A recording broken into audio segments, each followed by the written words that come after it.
Hey Froggy friends, Kirostyle here. Welcome back to Master Detective Archives Rain Code. Thank you so much for joining me here on stream. Hey Sai, congratulations on being first. Hakaze, Kieran, Wilful, thank you so much for dropping by. Good to see you all. We are partway through chapter 4 right now. We're about to go into the mystery labyrinth. And like chapter 4, the mystery is actually kind of interesting. But the game just loses all momentum anytime it starts to get interesting, so we'll see. I'm pretty confident I know the way the culprit escaped. I'm not completely confident on how the culprit got in. I'm also not really sure, are we looking for the identity of Fink the Slaughter Man, or are we looking for the person that hired him? I guess we'll find out. Hey Key, welcome! So Felix, Relix, thank you so much for coming by. Thank you so much for the moral support. Yes, I'll need that to survive Shinigami today. Let's dive on in. Oh yeah, and Vivia too, who... I thought Vivia was cool, but then he tried to murder me, so I don't really know what to think anymore. Yeah, like it's like I think we're going for the person that hired them, but I don't know how that's gonna happen. I don't even know if he has an identity beyond just being Fink. I don't really know. And I don't think it's Akira, just because they didn't even add Akira to my profiles in my notebook, so... I guess we'll see.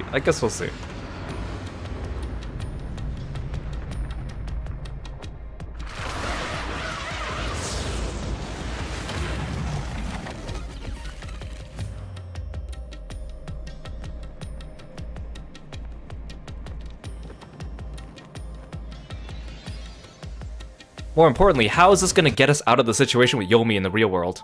That's what I'd like to know. Maybe Yomi was the one that hired him, I don't know. Again with the falling. Why can't it ever be a gentle landing? Oh, Vivia. This is called the Mystery Labyrinth. So, this place is a physical manifestation of mysteries from the case? You can tell? Well, anyway, this actually isn't my forte. It's... Due to the power of death.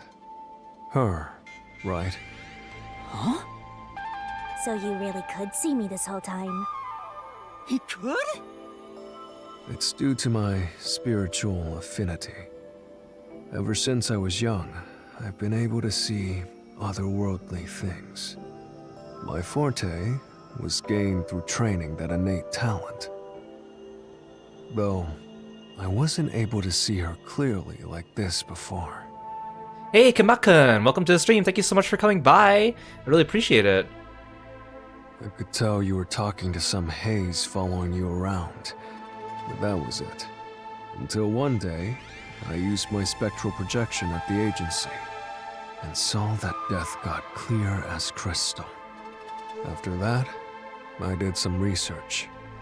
I discovered that the WDO Underground Book Vault held something called the Book of Death, and also that someone had taken it.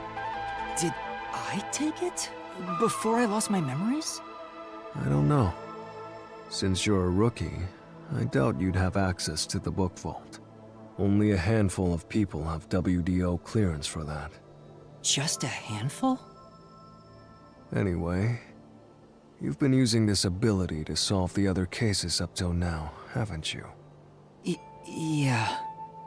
So, this is also related to the mysterious deaths of all those culprits?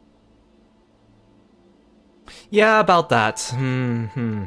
My guess is, clearing a labyrinth, a materialization of a mystery, causes its true perpetrator to die. If that's the case, you've killed a lot of people with your own hands, Yuma. I've killed more people than the Nail Man by now. Well, I didn't really kill anyone. It's just what happens when... Nope. I may be the one reaping their souls, but the blood is still on your hands. Yes, I mean, if Vivia was blaming Yuma, I think that's fair, but if Shinigami's blaming Yuma, I think Shinigami, you also have a hand in this. Don't just say you didn't do anything, come on. What? Hey! No point in pretending to be a goody two-shoes. You're risking your life to solve these mysteries. I see. So you're determined to do this, huh? Sorry, but I don't think I have that kind of conviction myself. You had the conviction to nearly kill me. So, I think I'll take a nap here while you go and risk your life.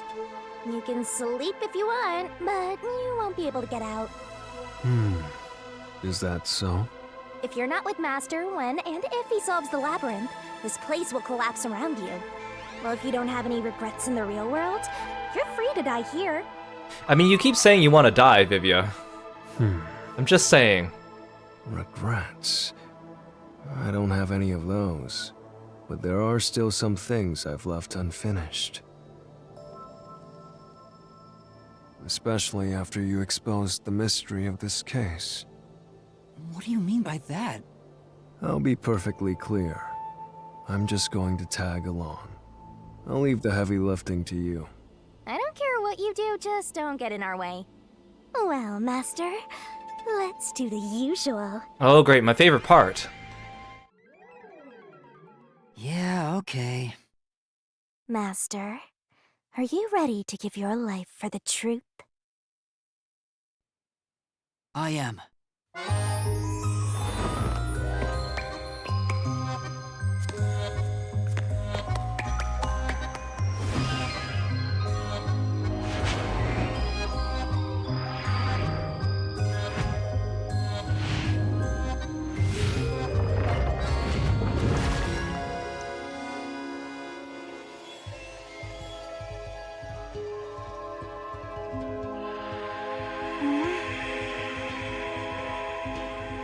Dude, why does she have to make that sound when I reach into her mouth?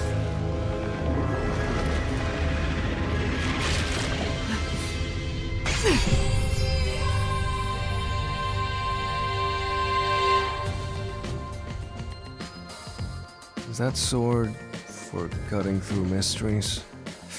This place must be pretty dangerous. Yeah, clearly she enjoys it a little bit too much. Hey Aru, welcome to the stream. Thank you so much for the sub. I really appreciate it. 16 months, that's awesome. Thank you so much for all your support. Good to see you.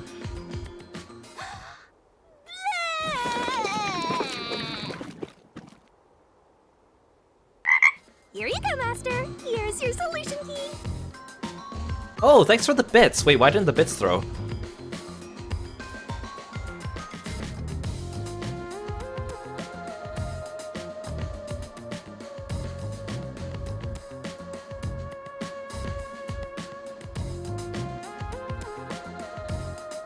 I don't know why my bits aren't throwing. I don't have time to fix it now. Well, Kieran, thank you so much for the bits as well. I don't know why they're not throwing, but I don't want to... I don't want to spend time figuring it out. It says it's connected.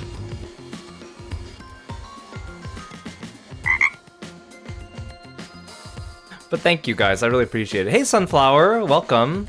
Thank you so much for the raid, hello. Let me copy your name.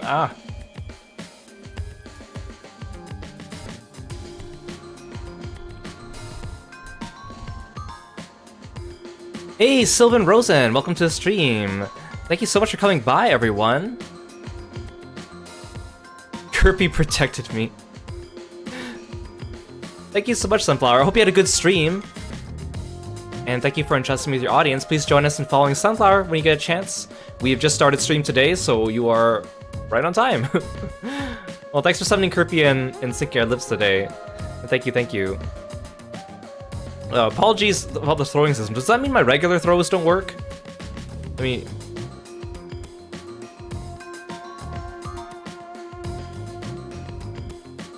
What?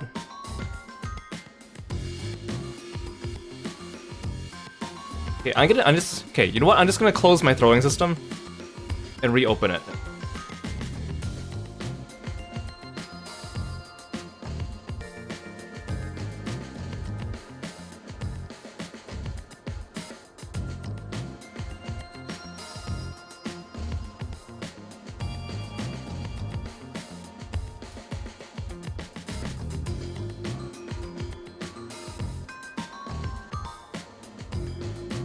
Oh, there we go.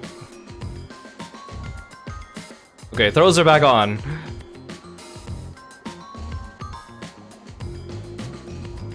Ah.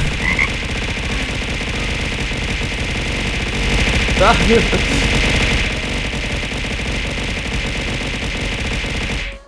CB and Kieran, and Aru.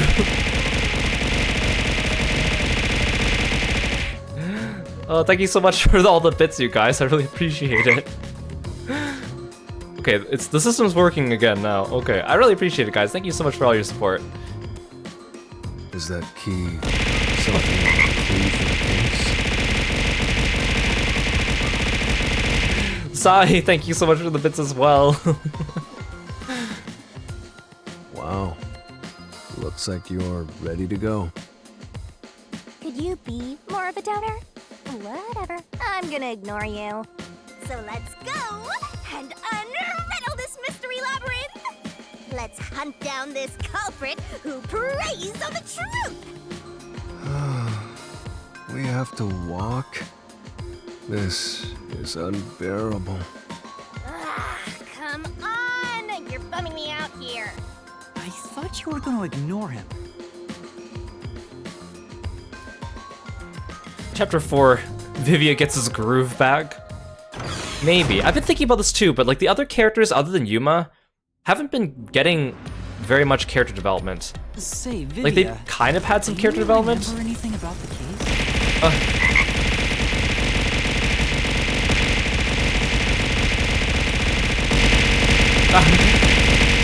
CP, Sai! CP, Sai, thank you so much for the bits. I was gonna say, the characters haven't really had that much development. Oh, thanks for the frogs. Oh, CP, thanks for the bits. Like, they tried to do some development with Fubuki. Oh, Sai. Thank you. But ultimately, Fubuki didn't really actually change that much afterwards. And then Desahiko kind of got development, sort of, but he didn't really change either. And we didn't really find out about either of their backstories very much. And then Halara, she didn't really change, but her relationship with Yuma kind of changed a little bit. You mean Dr. Huesca's murder? Or are you talking about when Chief Yako was attacked? Huh? You remember? Everyone else that came here lost their memories. That's pretty rare. Must be because of his whole spiritual thing. So the others lost their memories. That's why no one remembers this death god. How rude of them. It's thanks to yours truly that those cases got solved. That reminds me, I used my coalescence with Fubuki before Vivia. But Vivia is the only one who came into the mystery labyrinth. I guess coalescence got overwritten. Maybe it only takes the most recent ability. I don't know either. So she doesn't actually know. So that means, would I be able to take more than one person in here if that was possible? You don't know? But coalescence is your power, Shinigami. Relax, will ya? Minor detail. You would have been better off with Fubuki. She would have been far more useful for this case. You really think Fubuki would be useful, Vivia? You don't know her very well. It doesn't matter anyway. No one can use their forte here. Oh. So now I really don't have to do anything. Thank goodness. What a relief. Jeez! You ever think your lack of motivation could be contagious? Hey, relax.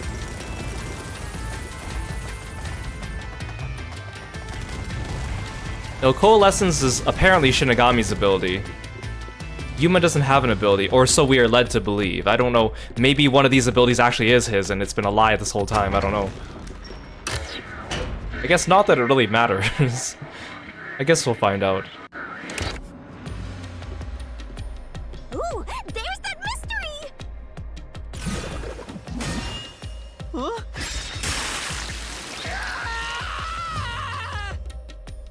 He must get so tired of screaming every time she does that. I wish they wouldn't spring out of nowhere like that. I thought this labyrinth would only require your wits. But it looks like it's going to take more than that, Yuma. Well, he doesn't have a whole lot of wits, so he doesn't have a choice.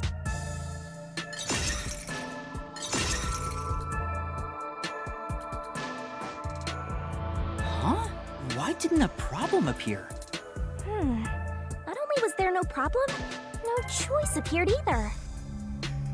Yuma's just the Apollo Justice of Danganronpa. He's got cords of steel. Master, maybe you don't even know which mystery to start with to solve this case. Yeah, there's so many unknowns. I'm honestly feeling lost right now. Come on! You gotta know where to start with this stuff, or you won't be able to solve a single thing. Let's decide that for now. What's the first mystery of this case? The first mystery is the fact that Dr. Weska was murdered in a completely locked room with no way in or out. The doctor was located deep in the critical lab, behind layers of security. And yet, he was found stabbed to death. We were the first to discover the body. At the time, we were controlling the robot, Amapel. Because of that, we were thought to be the culprits. But we obviously aren't. So how did the culprit get in and out of the doctor's lab? That's what I don't know. But the culprit is definitely the hitman, right? I think so, but I'm not absolutely sure. Besides, even if the hitman did it, there's the question of who hired him. But there's no doubt the hitman stabbed Chief Yako. That's the only thing I'm absolutely certain about.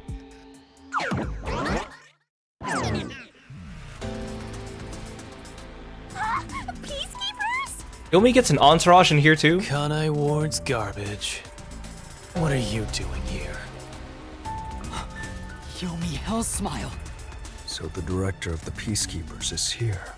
Yeah, but he's just part of the Mystery Labyrinth. I figured. In other words, he's a monster created from the Labyrinth, right? Right. You pieces of shit. Oh, does he actually get a cool transformation? Disturbing the peace of Kanai Ward. See, this is what I'm talking about. Someone who doesn't look like everyone else. Someone who's not just a rainbow version of themselves. This guy doesn't seem like an easy opponent. But we have no choice. For Chief Yako. For everyone. Yeah, unfortunately he doesn't have his right hand. You killed Dr. Weska, didn't you? Turn yourselves in so I can torture you to death!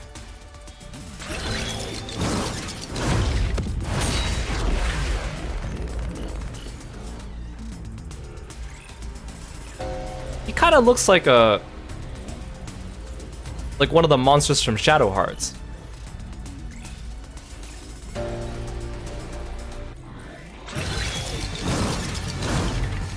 Oh, his sword is like a snake sword or a flail sword.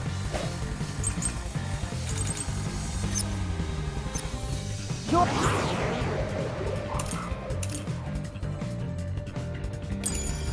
the ones who killed Dr. Weska. You disarmed the security system to the doctor's lab. Shoe print, toxic gas properties. Hey Vivram, welcome to the stream. Thanks for coming by. And then murdered him inside. Oh, that's not a duck. Until you actually entered the lab, the security system for the critical lab stayed active. Oh. Come on! Yeah. Then... You're the ones who killed Dr. Weska. You disarmed the security system to the doctor's lab. And then murdered him inside. Until you actually entered the lab, the security system for the critical lab stayed active. It's impossible to bypass the system while it's active. In other words, no one can enter the doctor's lab. There couldn't be an intruder. This is the truth.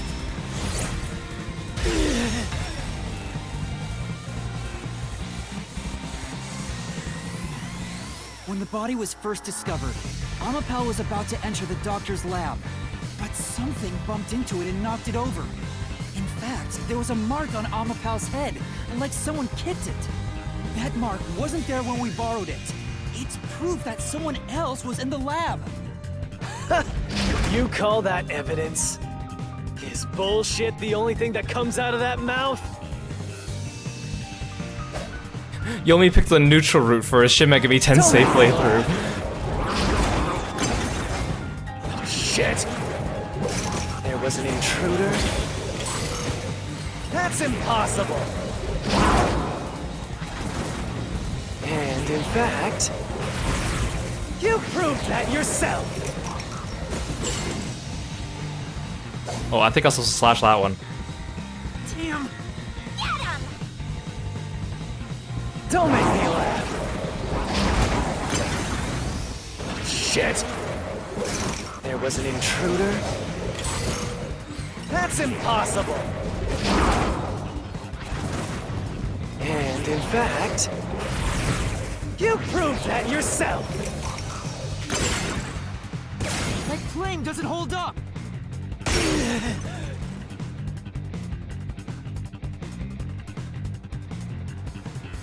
What do you mean? We proved there wasn't an intruder. You still don't understand? Don't make me laugh!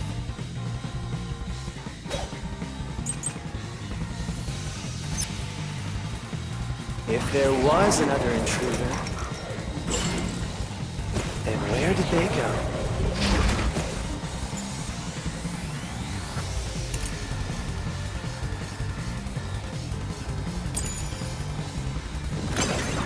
By the time you arrived at the scene, there was no one else, right?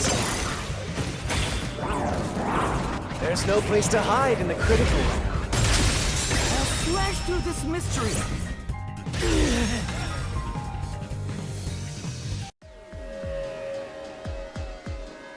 There's a hiding spot. It's inside the airlock's decontamination device. His sword's got the wiggle game going on. Okay, so we're going right in and solving the mystery that I already kind of figured out.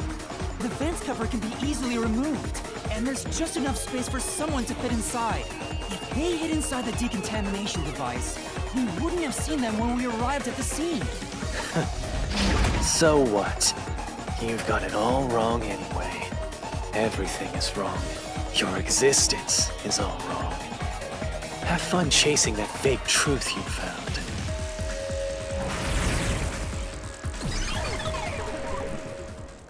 Finally, a cool-looking boss.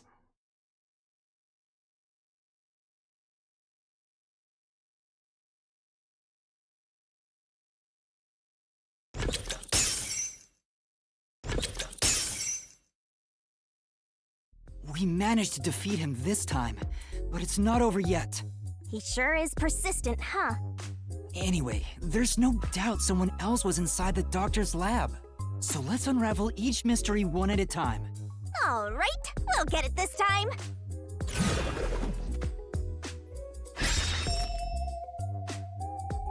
Come on, why does it have to be so sudden? Okay, now that we've wedged our way into this mystery, we just gotta head through the labyrinth and reach the truth!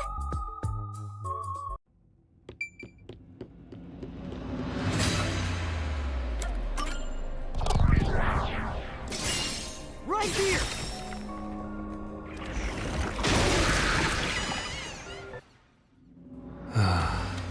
We're just now getting to the point? What a pain. Hey, don't sigh, this is a good thing! Sorry. Anyway, let's head inside.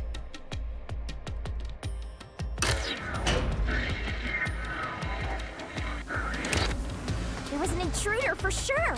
We know someone bumped into Amapau. The culprit probably hit Amapel on their way out. After that, they must have intended to leave the lab. But they couldn't because we were in the front chamber. So they hid inside the decontamination device to avoid us. So, if you checked inside the decontamination device on the way to the scene, you would have caught the culprit then and there. Yeah, but it was an emergency and we had no idea they were in there. It's super lame to make up excuses, Master. Well, I mean, there was the other time we left the culprit under It's the not an bed. excuse? I think that's even worse. But it is true.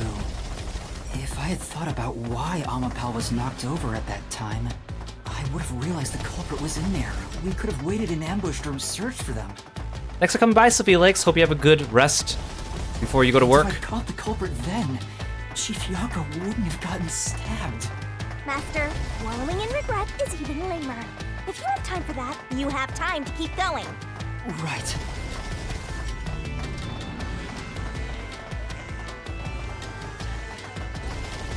Okay, so we uncovered the mystery that I already knew the answer to. That means everything else should be new, right?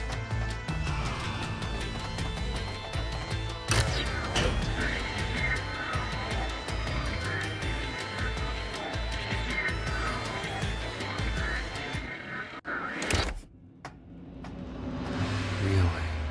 Another fork in the path.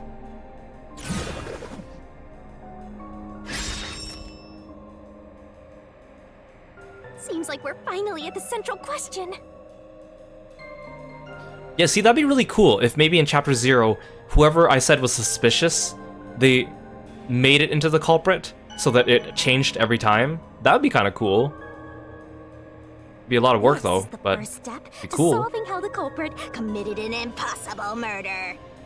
I leave the rest to you. I'm going to read a book or something. You can bring your own stuff into the Mystery Labyrinth?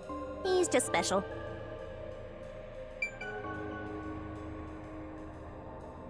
I think the culprit had to have been invited in.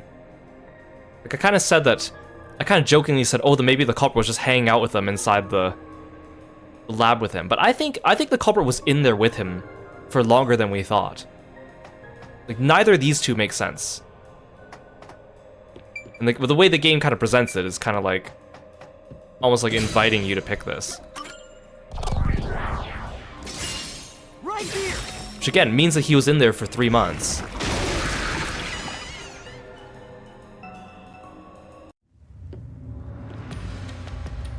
The doctor invited the culprit in? But why? Things are so muddled now because we're assuming the culprit forced their way inside.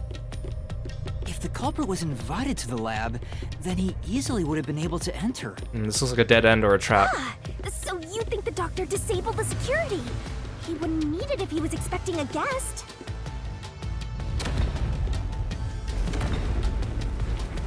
Huh? A trap? Guess you were wrong, Yuma. Well, I already knew that before you entered. What? Why didn't you tell me? You wanted me to tell you? You should have said so earlier. I mean, I know they said that there was a mysterious person in the power room, but then the power to the security system wasn't cut. Unless there's an alternate path. Hey Ash, welcome to the stream. People only grow by learning from past mistakes, which is why I purposely... What are you guys? Master, we have to get out of here! How do we get out? Use logic to show how this route is the wrong one! Oh, Alright, I'll try.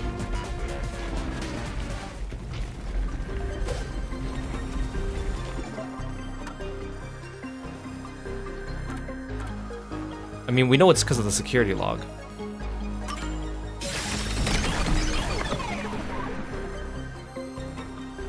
The log on the doctor's computer didn't show any signs of security getting shut down. If that's the case, he certainly didn't cut security just to let someone in.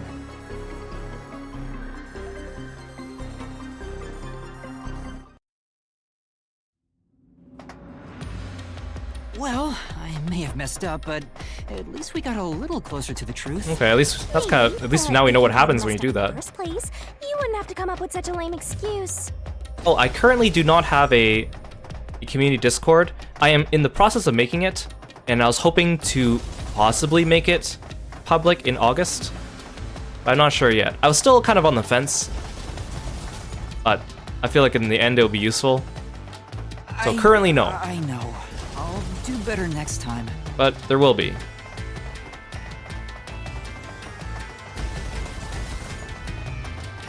Why do I have to walk through the repeating pathway again, though?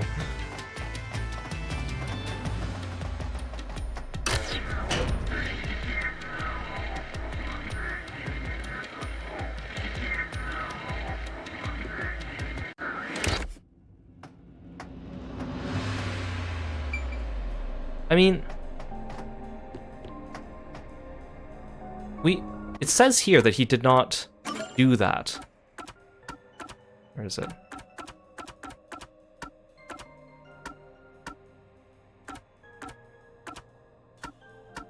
Here. Critical lab security system operates on a separate power system. But there definitely was someone in the electrical room. So I guess is the answer that they were never entered in the first place? Let's see where this takes us. Let's see where this takes us. Right here!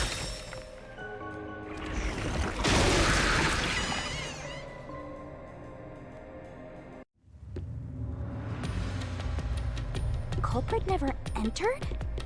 But you said there's no doubt the culprit was in there. Perhaps the intruder is not the culprit after all. See, that's the thing. What if there's two people? So you're saying that the doctor committed suicide? No, I don't think the doctor's committed suicide. If the doctor committed suicide, I think this is the wrong path. then the culprit wasn't the intruder, but the doctor himself. No, I don't think this is the right path. There would be no intruder. The doctor was already in the lab.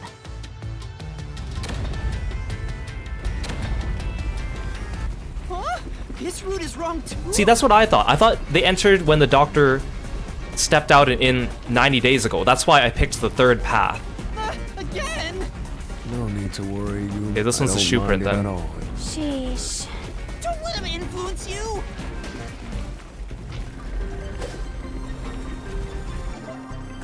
Or am I supposed to... Are all three of them dead ends? I think that might actually be it.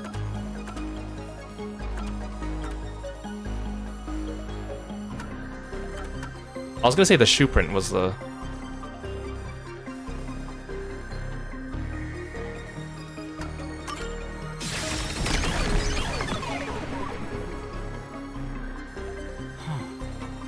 That's right. One stab would have indicated that he held the knife in place, then fell on it to kill himself. But he couldn't have made 3 wounds like that. There's no way it was a suicide. I think all 3 paths are dead ends. I think all 3 paths are dead ends. I think this is intentional. No excuses, Master. Do it again. You're tired, Yuma. Why don't you lie down for a bit? Resting here wouldn't help me at all. Yeah, I think all 3 paths are dead end. Kind of like in case chapter 2, where we went down all the paths and they all led to dead... Well, they were like dead ends, but after we solved the mystery. I think that has to be it.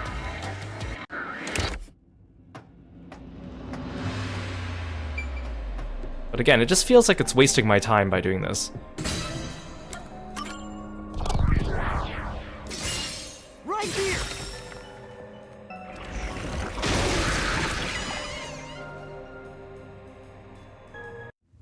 It's probably gonna be a blue version of the same hallway. Yeah, there we go, see? Use the blackout to slip past security and into the lab. That answer is pretty simple. Almost too simple. And we know it's incorrect. Wait, but then this animation's different. Huh? What? This was the last route! This labyrinth is a tricky one.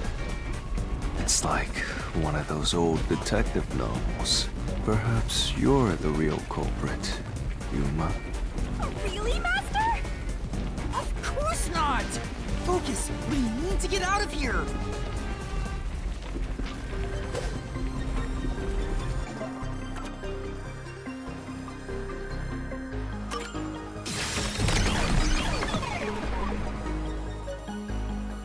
The doctor said the critical lab was on a separate grid, and the lab switchboard wasn't in the electrical room. The security wouldn't shut off, even if there was a blackout in the building.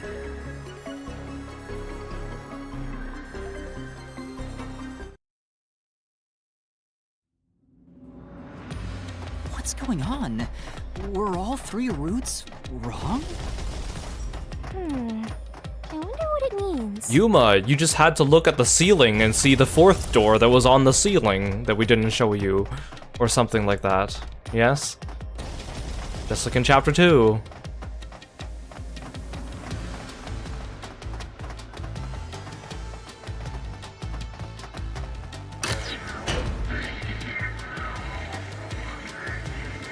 Yeah, investigating with Vivia was kind of awkward because he tried to murder me, so that's...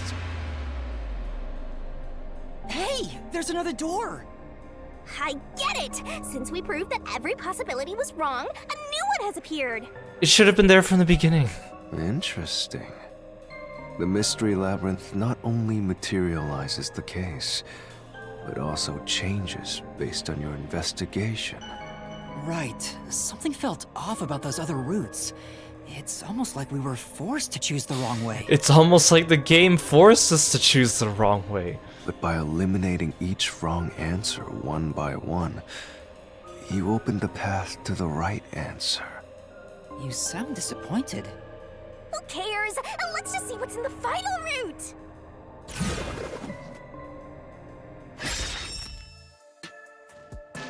They use spectral projection to enter and kill him? See, I did say that Vivia... I suspected Vivia for a little bit of being the culprit, but then I think that's why Shinigami told us to pick up the clue about spectral projection to disprove this one.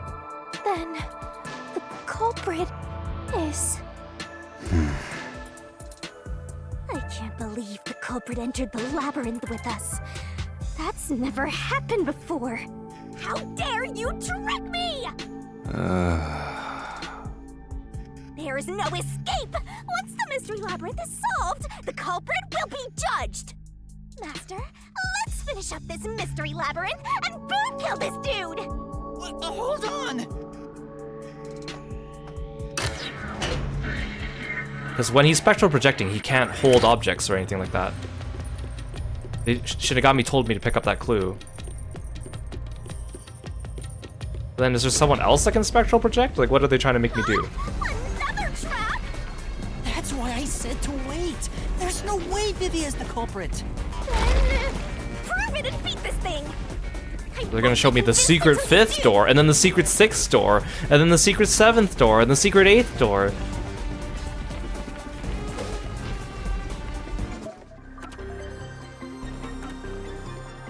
So again, like, this would be a cool, like, mid-twist for us to suspect Vivia for a little bit, drag us along for a little bit longer, and then come around to something. It's kind of like an Ace Attorney in Danganronpa, where you find out that someone's lying and it makes them look like the culprit, but then you find out that they were lying because of a different reason that is equally as shocking, and then you find out someone else is the culprit.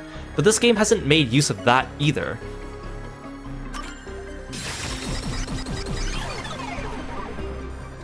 But I wish they did something like that. To begin with, nothing can be touched while in ghost form. He couldn't have held the murder weapon, the knife. So it's not possible that he stabbed the doctor. Now do you trust Vivia? Master, I've said this 1,000 times, but a detective must suspect everything. Besides, it's his fault for being so sketchy. The way he looks, how he talks, everything is super suspicious. Yep, that is true though. Sorry. I do try to stay out of sight. Anyway, let's go back.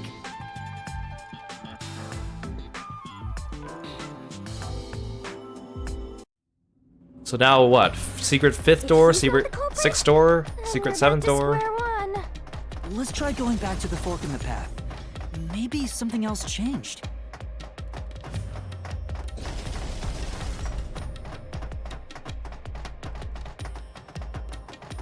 Getting awfully tired of this hallway.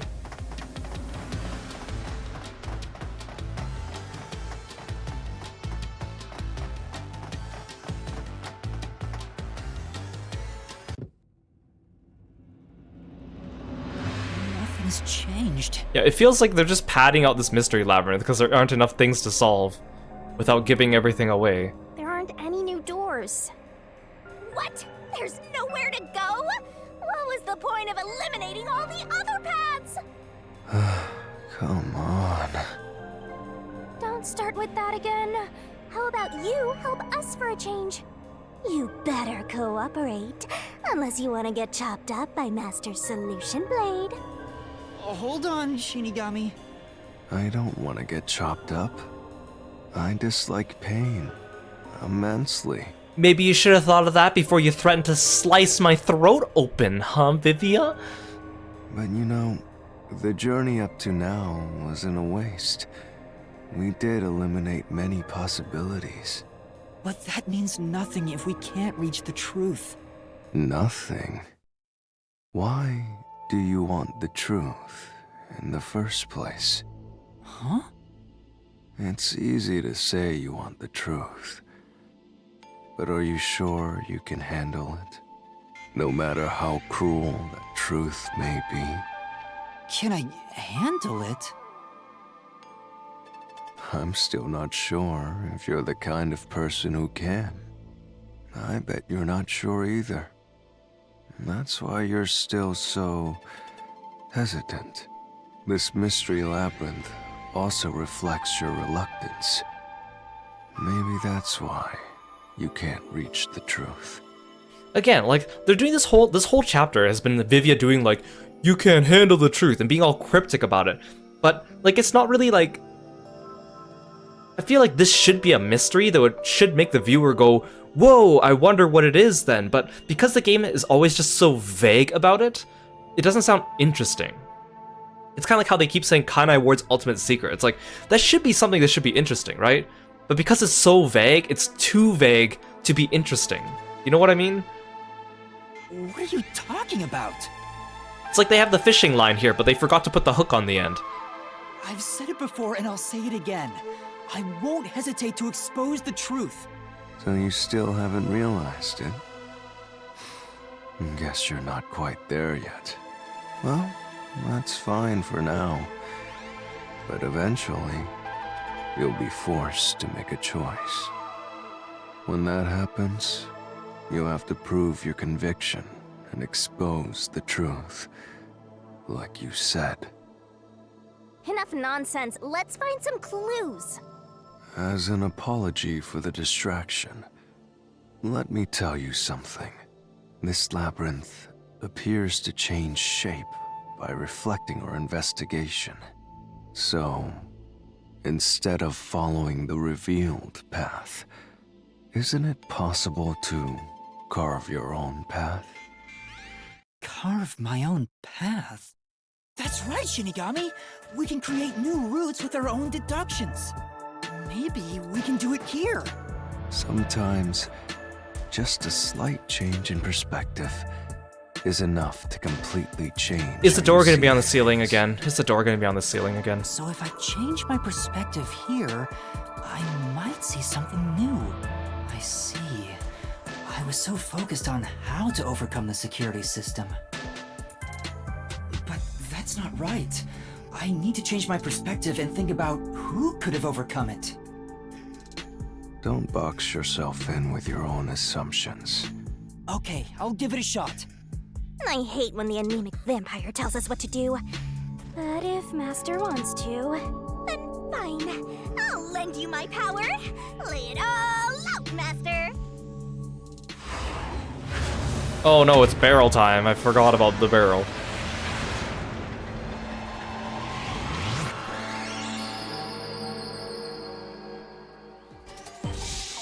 I don't really know what I'm looking for this time.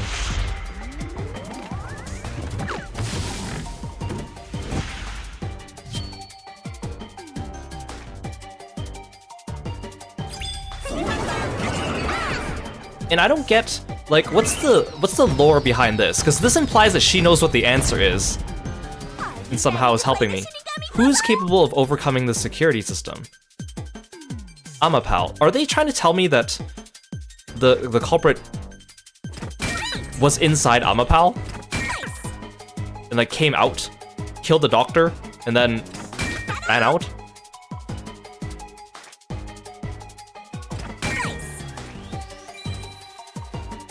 Or are they trying to tell me that Akira did it?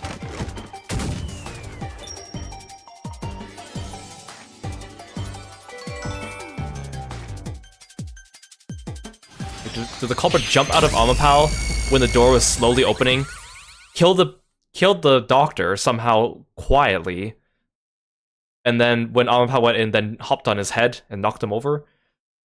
That timing just seems too tight.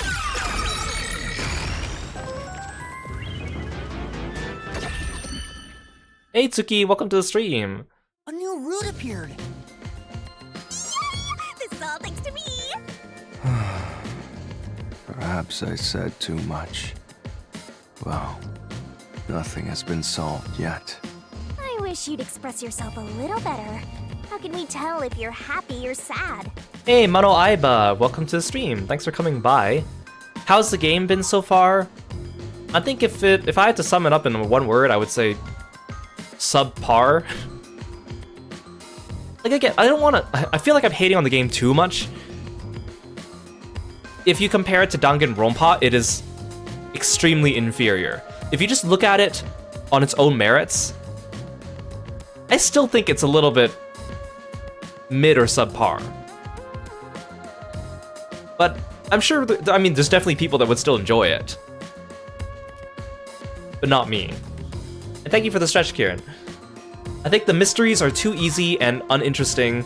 I think the characters are annoying. The environment's actually kind of cool, I'll give it that. I've never been happy or sad in my entire life. I wanna die someday. This guy's hopeless! Anyway, let's explore this new route. Even Vivia, who I thought might have been cool, is just getting on my nerves.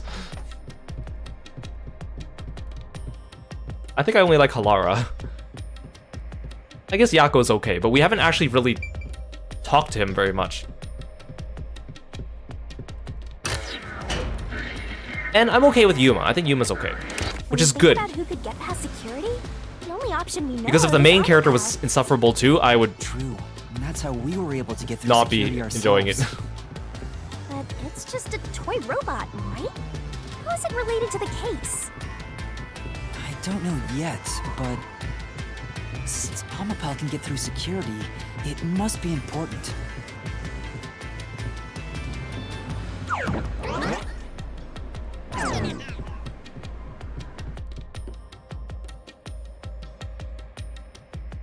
So, did the culprit hitch a ride on Amapal? It's sealed off here, too. Hey, there's an intercom. Maybe someone will respond if you use it. No way. Well then, if the culprit was inside Amapal, then that wouldn't explain why the doctor was like, "Who are you? What are you doing here?" Because then there wouldn't have been anyone in there at the time. Huh? Doctor? Huh? Wait. What the? Wait.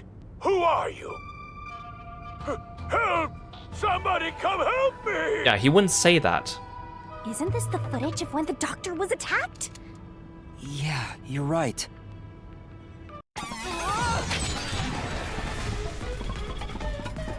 The mystery materialized. It must be related to what the doctor just said. Who are you was directed at who? So the question is, who did the doctor say, "Who are you?" to? Well, I'll leave it to you. I don't get how you can keep reading at a time like this.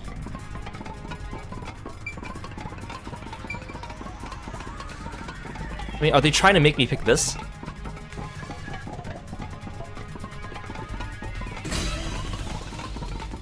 Because I would say the culprit, but I don't think that's what they want me to answer.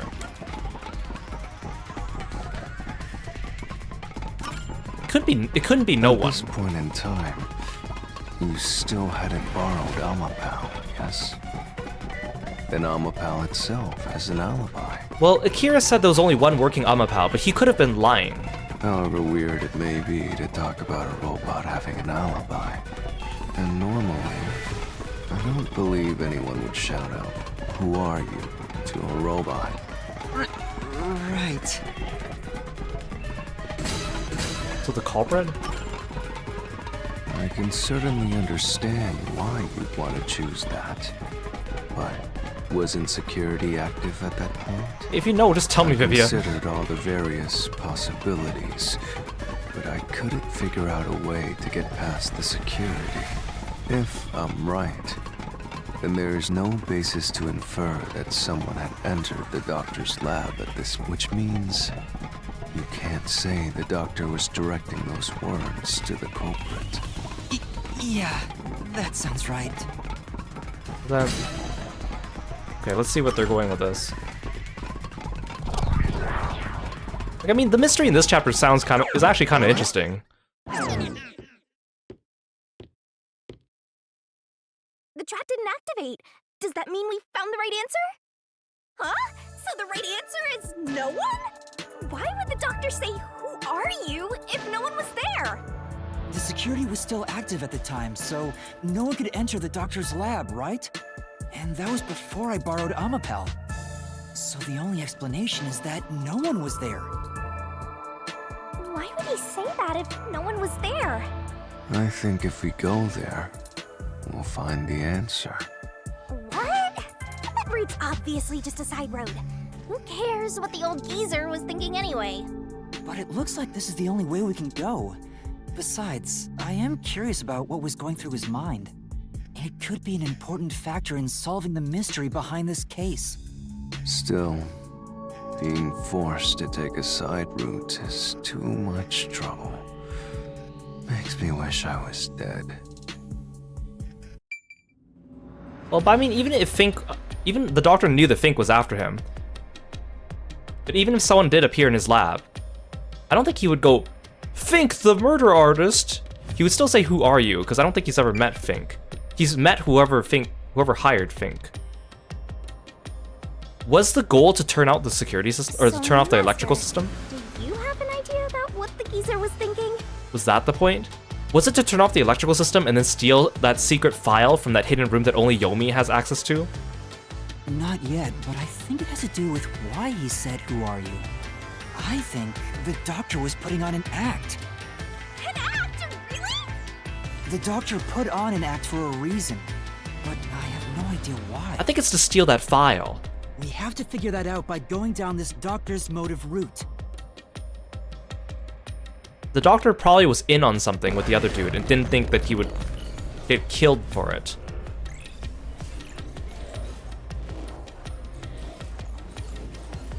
So then, did Fink hitch a ride inside Amapal?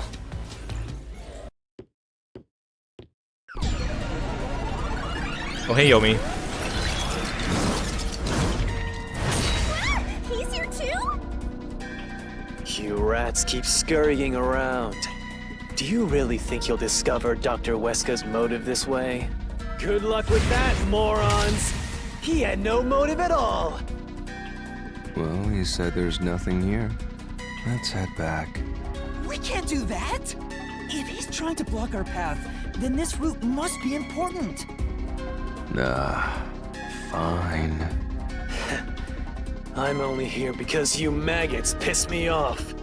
So, I'm gonna end you here and now!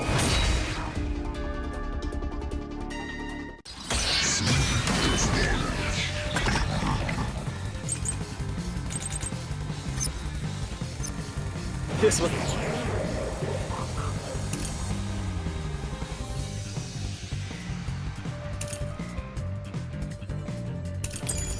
It's all part of the doctor's plan? He didn't have a plan at all.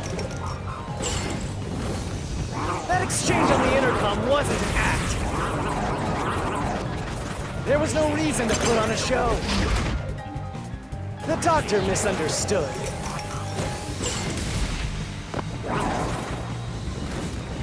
You probably don't know this. Weska put his soul into his work. The research was going well. Come on, what do you want to escape?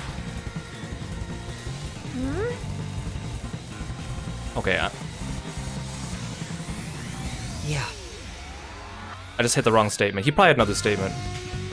This was all part of the doctor's plan? He didn't have a plan at all. That exchange on the intercom wasn't an act. There was no reason to put on a show. The doctor misunderstood.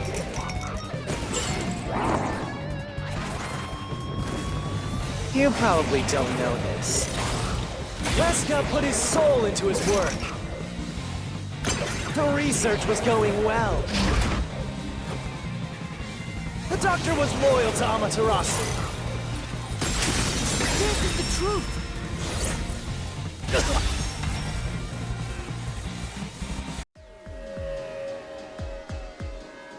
No! The doctor was planning on betraying Amaterasu Corporation. He was trying to escape Kanai Ward. He said so in the messages he wrote. You little...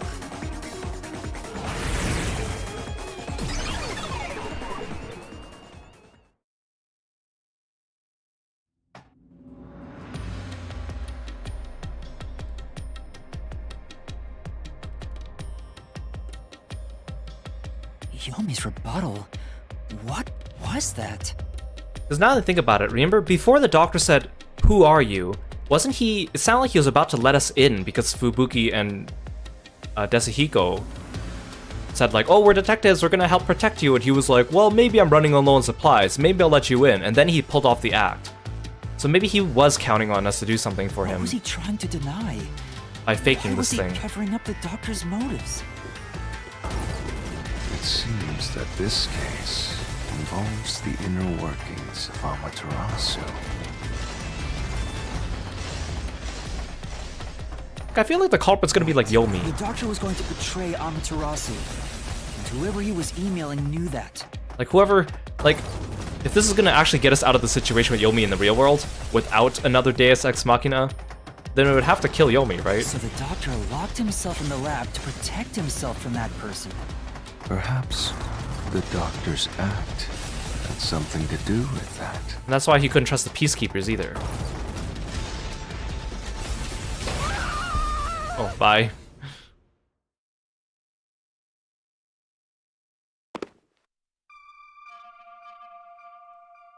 It's the security gate. Everything's locked up. How did the doctor plan to escape Kanai Which Ward? means this is a complex problem. We have to choose the right door and insert the correct solution key. This is way more hassle than before. Guess I'll leave it to you, Yuma. As always. Blackout, swapping places, terrorist bombing. That's probably the blackout. Who do you swap places with?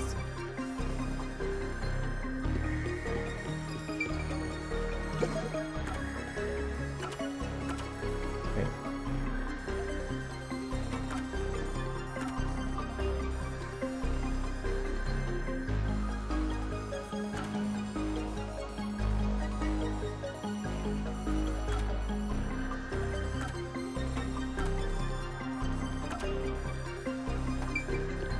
Swapping places. Are these the same solution keys? Oh, they are.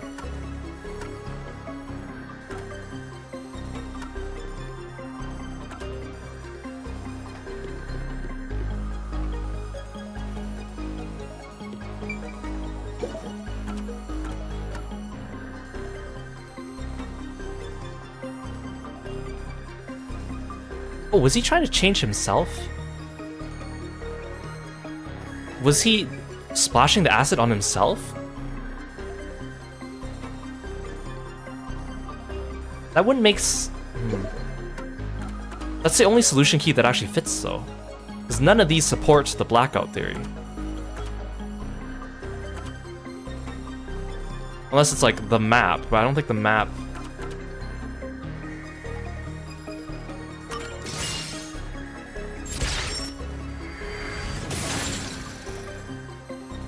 Then when would he do that?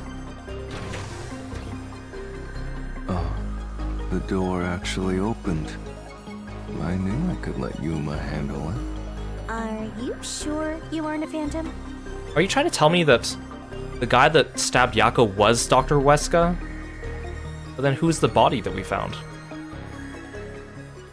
Is that the homunculus? Is the body we found the homunculus? And then the doctor actually just escaped and then stabbed Yako on his way out? I think that's what the game's trying to tell me. So the doctor tried to swap places with someone else to escape from Amaterasu. The notes he left behind in the lab hinted at his plan. You mean the diagram with the sulfuric acid being poured on someone? Which again, it was stupid of him to... No, wait, but this plan doesn't make... Okay, the only flaw with this plan, and if this really is indeed the right answer, the only flaw with this plan is then the doctor clearly left his research notes just on the table, and he didn't even lock his computer. If the doctor survived and replaced himself with, let's say, a body double homunculus, for the sake of argument, and escaped, he wouldn't have left his computer. He would have like wiped all the data. The only reason why we thought the computer was still intact was because the doctor didn't plan on anyone coming and checking it. So I don't buy that. And if it is the answer, then that means the game overlooked that. If it's not the answer, then I'd like to see where it goes. Hey, Blue Boss, welcome to the stream. Thanks for coming by. How's the Labyrinth so far? I mean, the mystery is actually kind of interesting here. The Labyrinth is just very repetitive. Yeah, he was going to swap places with a corpse, then melt it with acid. He wanted to disfigure it beyond recognition. That's how he planned to fake his own death. Okay, so they're going a different route with this. Okay. At the very least, did it buy him enough time to escape Kanai Ward? Or so he thought. Or someone took the doctor did this, that was the doctor's plan. Someone caught wind of it and took advantage of that to actually murder him for real. Wow! Melting a corpse with sulfuric acid? Yay! So cool and grotesque! So who was the substitute supposed to be? Maybe the hitman. The doctor was under surveillance by Amaterasu, but he was still looking for a chance to escape. When he learned a hitman was after him, he figured his chance had arrived. The doctor was hoping to use the security system to kill the hitman and use the body as a decoy. Now that I think about it, the doctor did seem to be waiting for the hitman to arrive. The hitman hasn't arrived yet. When will he show up? Don't tell me this so-called first-rate hitman was captured by peacekeepers. But the hitman never did show up. That's why the doctor had a sudden change of plans. And that was the act he put on by asking you, "Who are you?" Perhaps that was a trap to lure you in, Yuma. He was trying to lure Master? He was trying to use us as the body double. He considered taking advantage of the detectives, since the hitman never showed up. Okay, that makes sense. So if he called for help, he would charge into the lab, not knowing anything about the security system, and thereby acquire the corpse he needed as his decoy. That seems overly complicated. Like those guys who overthink asking girls out?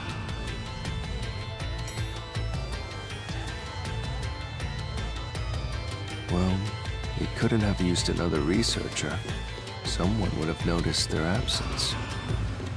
He needed visitors, people from outside to pull it off.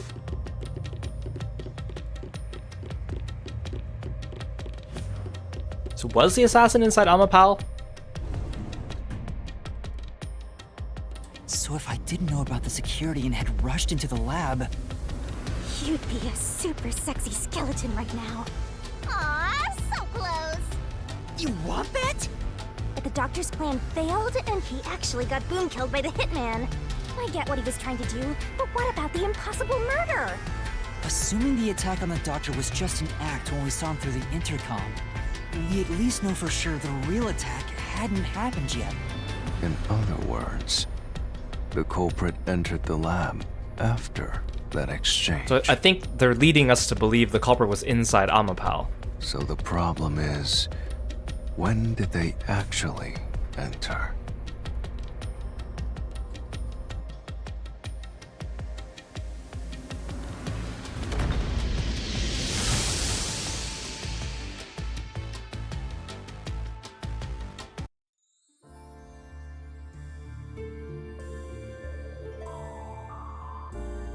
Where are we? Did we turn into paper cutouts? This place is a real mystery. Then again, I suppose that checks out. Huh? Shinigami? Yeah! Master, this looks like an important turning point! So, is that your final answer? Yeah. What happened to the budget? I haven't said anything yet!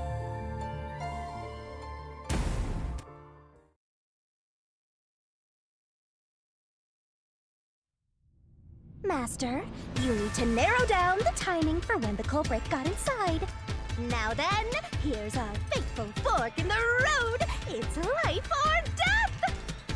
We are at the crossroads of mystery and solution.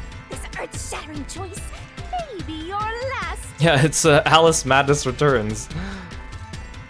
But why the sudden change now? Now, Master, which one will you choose?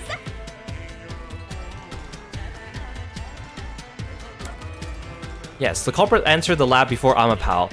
Like, literally seconds before Amapal, as that slow door was opening and we were just waiting there, not doing anything. When I directed Amapal to go into the doctor's lab, he already had a knife stuck in him.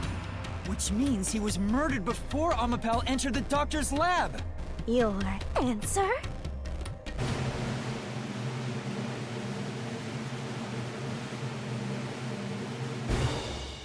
Is correct! Congratulations, Master! Would you like to double down? What are you talking about? Anyway, let's keep going.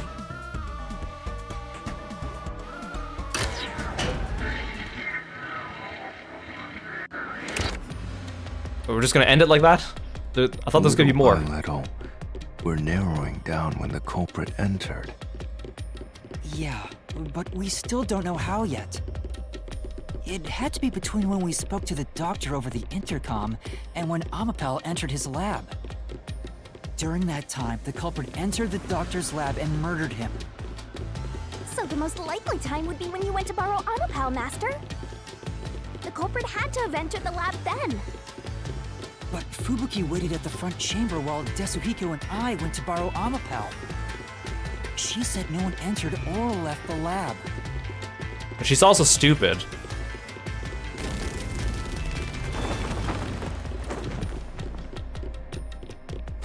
I don't think it would have been Fubuki.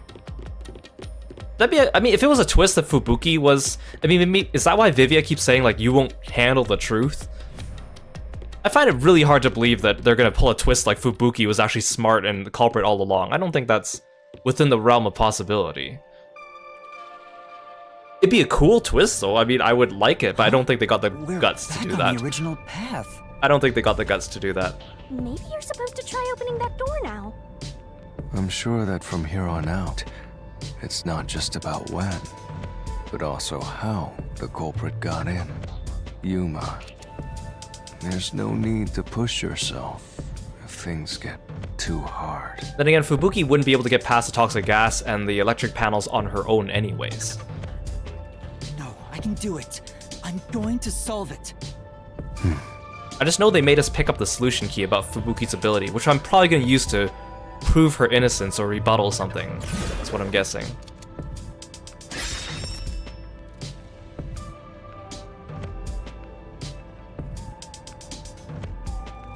This is a map of the critical lab. So we have to determine where the culprit was before the murder. We'll have to solve them one at a time. Let's start with this mystery. If we know where the culprit was before they got in, this route will be clear too. Do you know where, Yuma?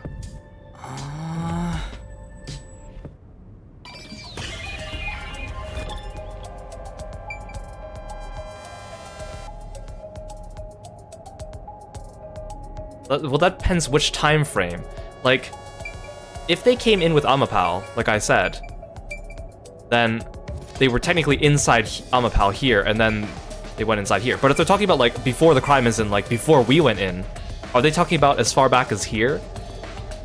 Like, I think I know what I'm saying, but I don't know what they're asking, or which time they're asking. immediately before, or like way before.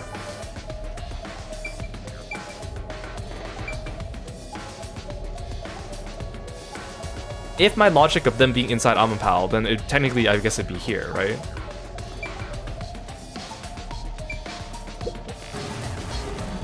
Oh, okay.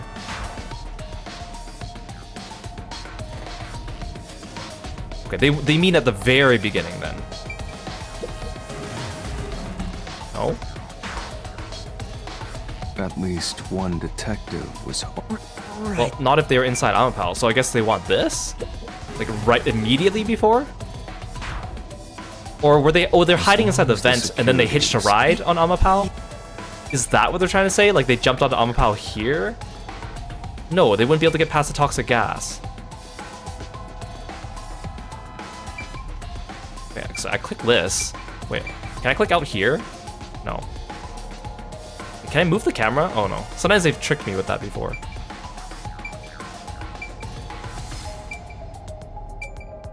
So I clicked this, I clicked this.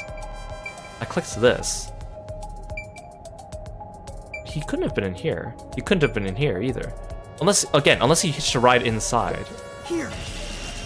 How did he get inside though, midway? The culprit must have been here. I was gonna say he was inside Amapal from the second we got him from Akira. Not that he hitched a ride in there. Does Amapal have an openable door on his back?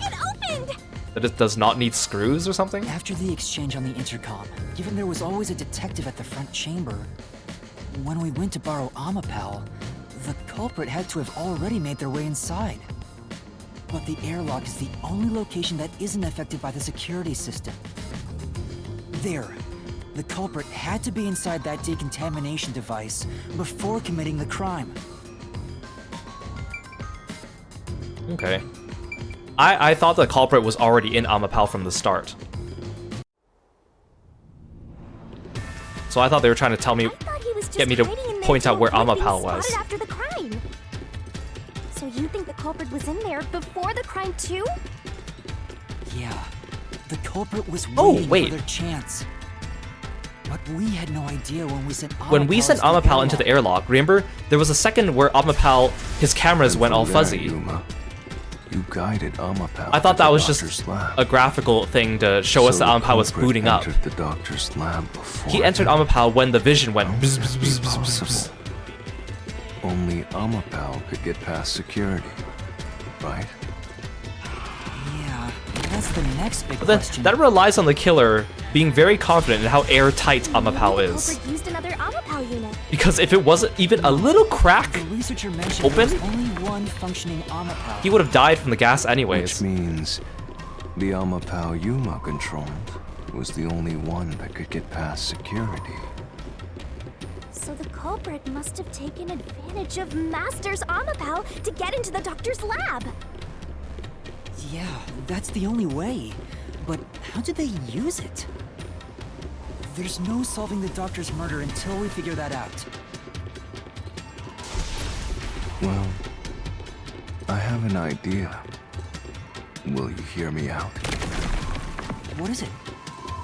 How about Oh, come on, Zivia. Oh, you shut up. I'm getting tired? Nope, motion denied.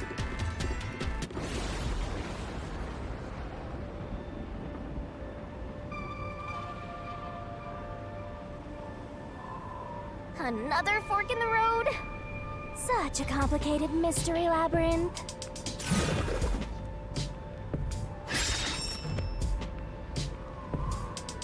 No, because Beyond each problem lies the truth.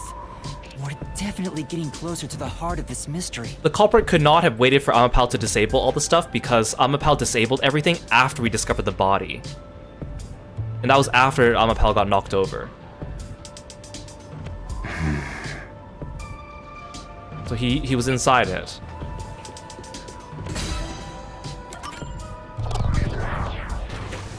Which again, depends on the culprit being very confident that Amapal had a compartment that he could easily enter and was airtight. What do you mean, use Amapal Amapal as a shield. which is pretty ballsy. Amapal is supposed to be sturdy enough to withstand an elephant stepping on it, right? The culprit may have used Amapal as a shield. Because Akira said against the Amapal's not security waterproof system. yet, so So, the culprit followed behind. So I wouldn't expect him to be Amapal airtight avoid either. The toxic gas and explosions. I get it! You're so smart, Master! then that means that the culprit knew that we had I don't Fubuki's think so. forte. Because otherwise, Hey, Master! there's a high shut chance he up. would have just been How electrocuted. smart and logical he is. Which technically we electrocuted the culprit like 5 or 6 times then if you... So then they must have had knowledge about Fubuki's forte. Master wasn't smart after all! Come on, take it from the top!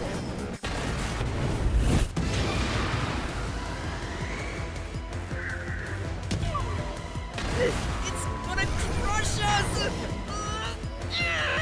What? But it can be bypassed with Amapal. Can be bypassed with Amapal.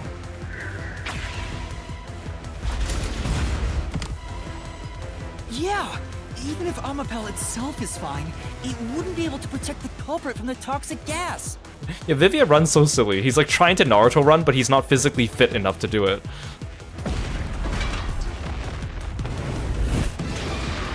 High voltage shocks can be bypassed with Amapal. Not by Amapal alone. That would need Fubuki. Even though Amapal is sturdy, it couldn't withstand the high voltage shock from the panel chamber.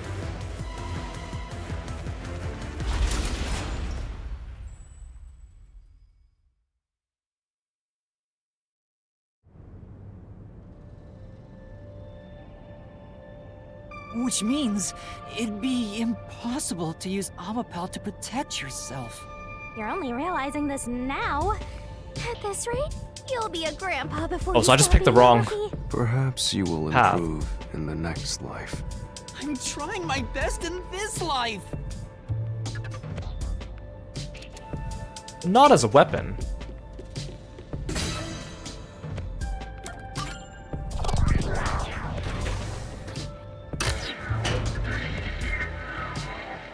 But then what does neither mean? Do you think neither is really the right answer? Or is it another case of all 3 of them are wrong? Given the process of elimination, that must be it. Amapal's hands aren't designed to hold anything, so it couldn't use the knife to murder the doctor. Which means Amapal wasn't a murder weapon, and the culprit couldn't have used it as a shield. So, was the culprit wearing a spacesuit? Can't neutralize the toxic gas, and the high voltage shock will destroy it. So that means he was wearing a spacesuit, and he knew about Fubuki's So ability. then, how did the culprit use Amapal? I think we'll find out if we continue down this path. So if he hitched a ride on Amapal, he would have had to be wearing a spacesuit, and he would have had to know that Fubuki could turn back time. Because otherwise there's no guarantee. Come on, Master!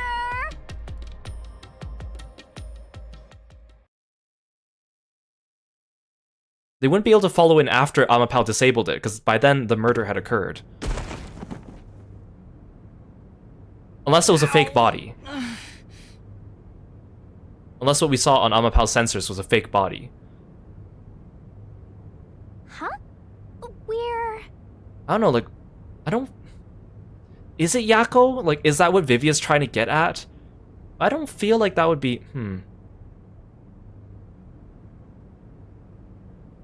We've been here before. It looks like we've been brought back. But the door we opened earlier is closed again. Why's that? Yeah, I wonder why.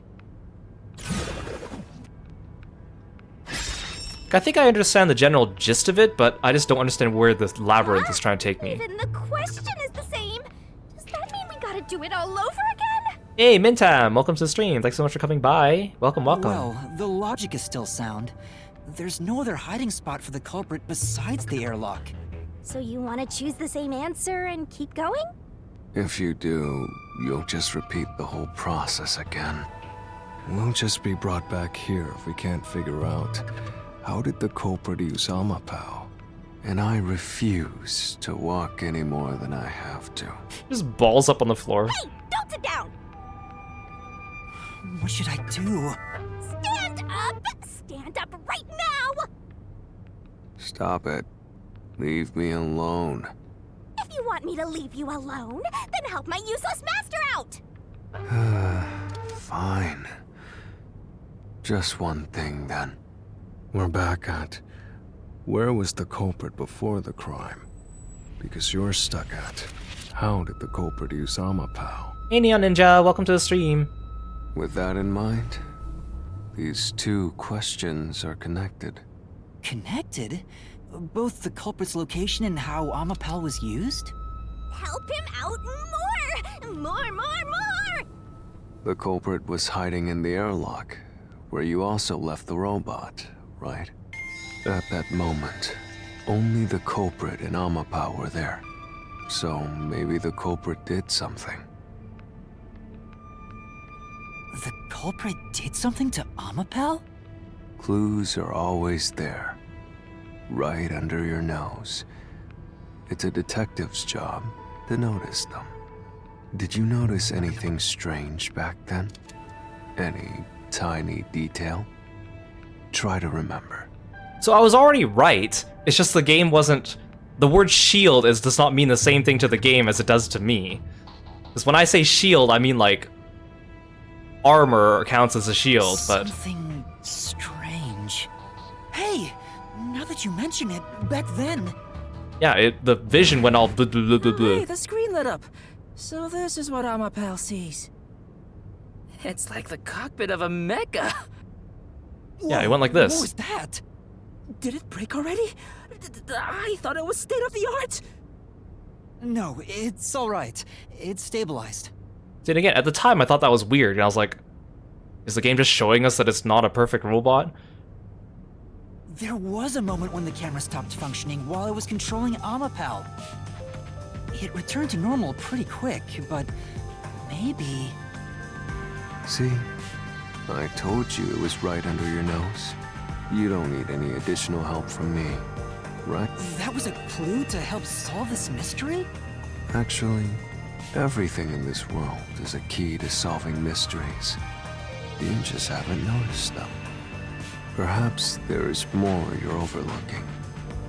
Was there anything else unusual? Something unusual. Something I missed. Anything else? It's not like Amapao's camera showed the culprit. Wait, that's it! Huh? Now that I think about it, wasn't that strange? The culprit must have gotten ahead of Amapao, but why didn't they ever show up on the camera? If the culprit went past Amapao to enter the doctor's lab, they would have been spotted for sure. Now that you mention it... But nobody showed up on camera. How did the culprit manage to pull that off? How can you move from the airlock to the doctor's lab without appearing even once on Amapao's camera? Hey, aren't you just adding another mystery? No. All the pieces are here. Man, I've been saying this for like the last hour. Huh? Yuma, the mysteries you face now can be solved with a single answer. A single answer? Sheesh. I talk too much.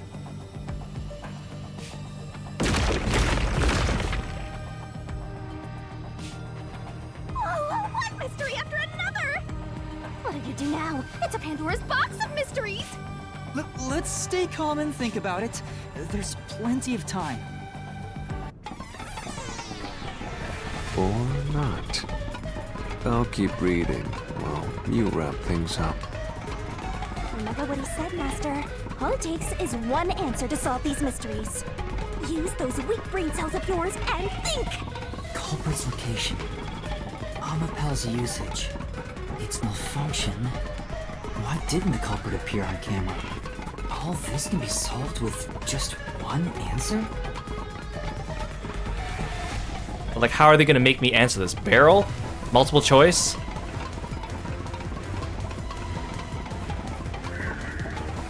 Inside. Or are they just saying that he was riding on top in a spacesuit? Which is the other option.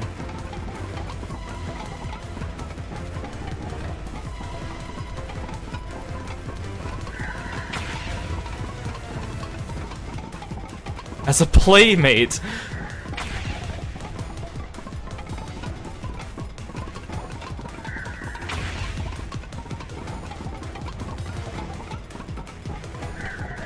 I got it!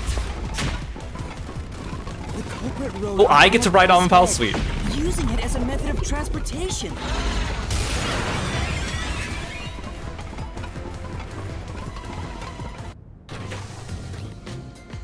The door opened!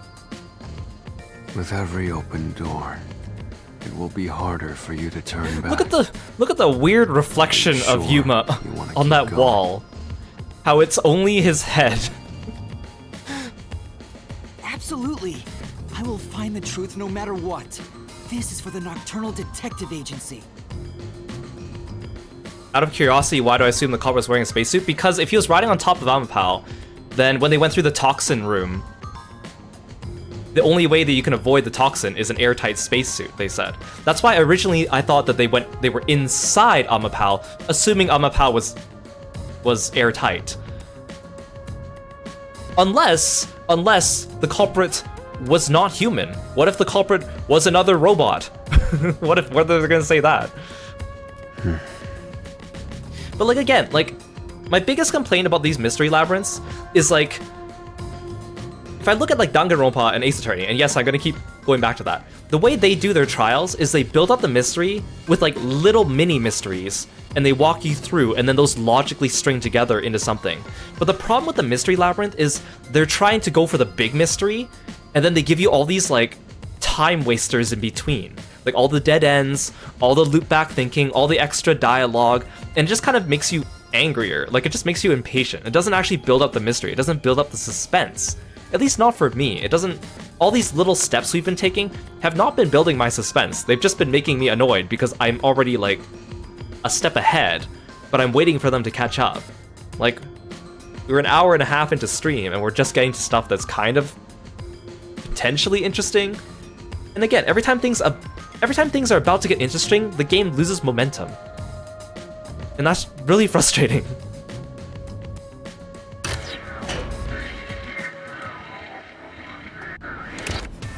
Hey, you said the culprit rode on top of Amapal. What did you mean by that? I mean, unless the killer wasn't afraid of dying in the next 30 minutes. But again, if you're new here and you already know the conclusion of this, or you are already a chapter ahead, then I ask that you, like, it's okay for you guys to throw out your theories, but if you know what's happening, just be careful where you're pointing and leading those, because I don't want any outside influence. Rode Amapal and used it to get through. So otherwise the culprit would have just had 30 minutes to die. After we left Amapal in the airlock, the culprit came out of the decontamination device. Then they jumped. Unless on they're trying to Amapal's tell us it's head. Yako. The disruption in the footage was from the impact. That's insane. Is it? I think it's fairly reasonable. Amapal can withstand up to 100 kilograms of weight. So, someone riding on it shouldn't affect its functionality. The shoe print on Amapal's head wasn't caused by someone kicking it. It was left there from the culprit hopping on and off. After that, the culprit simply rode on it as it moved toward the doctor's lab. By doing so, the culprit was able to evade the camera and remain hidden as they made their way through the lab. You're right. If it's true, then it does solve all of the previous mysteries. Imagine the culprit riding on a robot. Makes me laugh. But Yuma, have you not realized it? You're still missing something. One major mystery remains. What's with that huge sign? The greatest mystery of this case should appear soon. Just the thought of it gets me feeling down. This case's greatest mystery?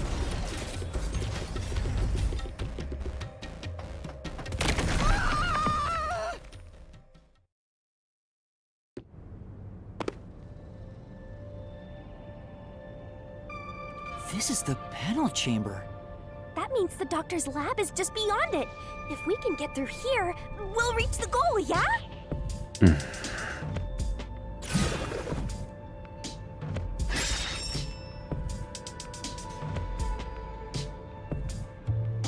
Is this the greatest mystery you mentioned? Not exactly what I was envisioning. Well, this is the mystery to be solved, so let's clear it out. Beats me. Oh, you're just not gonna voice act this part?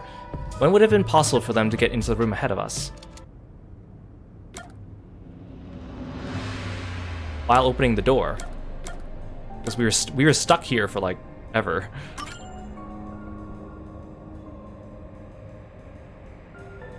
The culprit murdered the doctor before Amapel entered the room, which means the culprit had to have gotten ahead of Amapel at some point. Yeah, the spacesuit thingy is left field, but like that's what they said was like the only way to avoid the poison toxin chamber was to wear an airtight spacesuit. Not even a gas mask would help you. That's the only. It is out of left field, but that's the only reason why they mentioned it. The characters in the game. First opened. At that moment, the culprit snuck into the doctor's room. Like unless Yako's the culprit, and then he knew he was gonna die in 30 minutes, so then he faked getting stabbed. But I don't think that's likely. Yeah, when the doors were slowly opening, just like this. That's when the culprit took their chance. But again, the culprit had to have known about Fubuki's forte, at the very least. Because otherwise, the moment there was enough space for a person to slip through, we wouldn't have known that the we'd be culprit getting past the hopped off and went electrocuted inside. room. Like this? I like how this culprit in this animation was so much more extra by hopping over the door instead of just like going around it, because the panels were safe at that point. Or at least he could have like squished past where the door was before it hit the panel. Because I guess the panels were probably still active. Either way works, I guess. We still haven't reached the goal. I thought we could get into the doc's lab now. Is this a joke to you? Your deduction is full of holes. If this is a joke, it's not very funny. Master, you know what to do. Of course. I'll take your garbage deduction and toss it in the trash. I am the saint of Kanai Ward, protecting it from filth like you!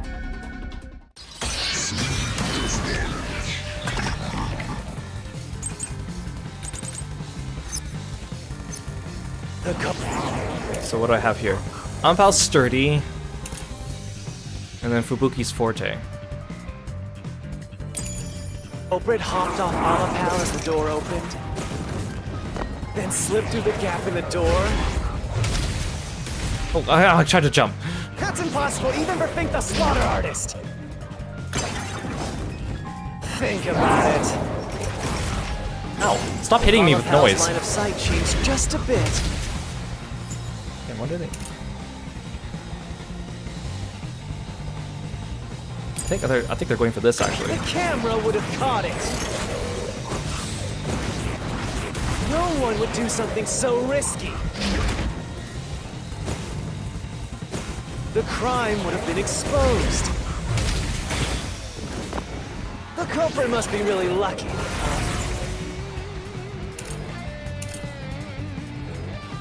Is this what they want me to slash? Because he can't turn his head when the arm is extending. That's what the note says. That's right. Okay, so she's telling me it's the right evidence, but the wrong sentence. The culprit hopped off Amapal as the door opened, Oh, come on. then slipped through the gap in the door. That's impossible even for Fink the Slaughter Artist.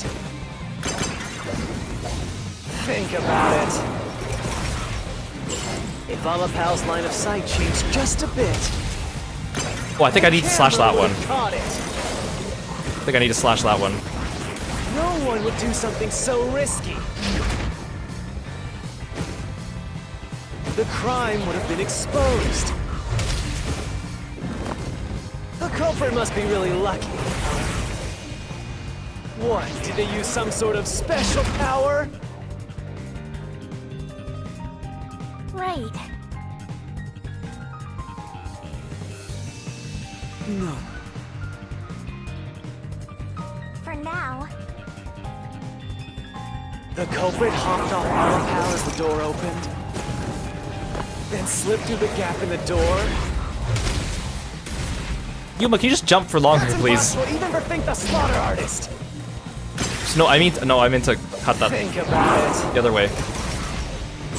If Amapal's line of sight changed just a bit, That's what I want. Rise through this mystery.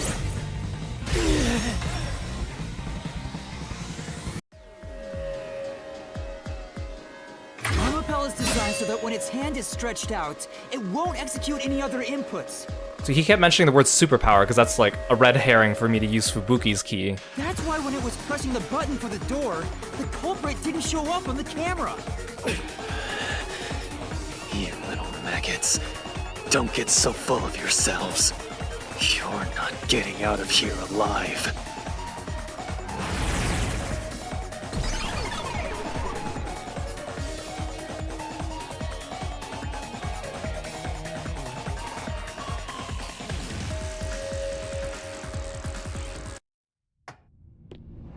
I get it. So Amapal couldn't move while the door was opening. That's when the culprit took their chance. Since the door opens outward, it's possible to take advantage of the blind spot it creates. That's how the culprit managed to stay outside the camera's view as they entered the doctor's room.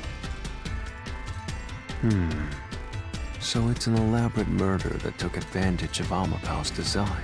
You would think that we would have at least heard the doctor's scream on camera if he was killed. Whoever planned Then and there. this must have really wanted the doctor dead. I mean, the creaking of the door wasn't loud enough to mask I the guess you could scream. call it an obsession. How scary. Just like this passageway. Where will it take us? Perhaps a suite with the culprit's obsession in full display. A room of nightmares. Knock it off with the weird soliloquies. Let's go. You're really going? Huh?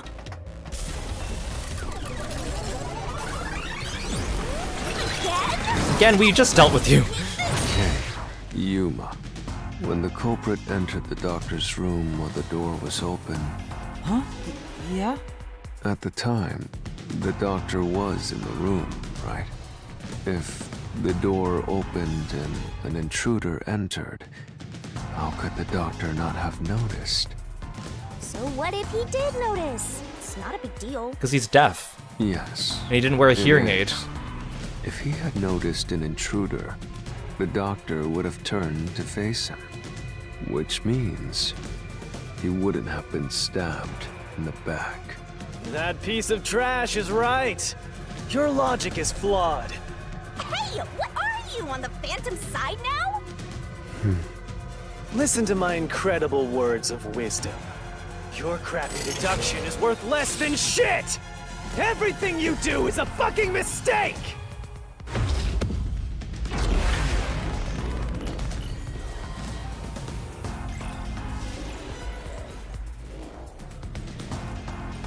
Again, this doctor, he was so smart, but he didn't wear a hearing aid even though he was deaf. And he knew he was being targeted by a murderer. Seems pretty, careless.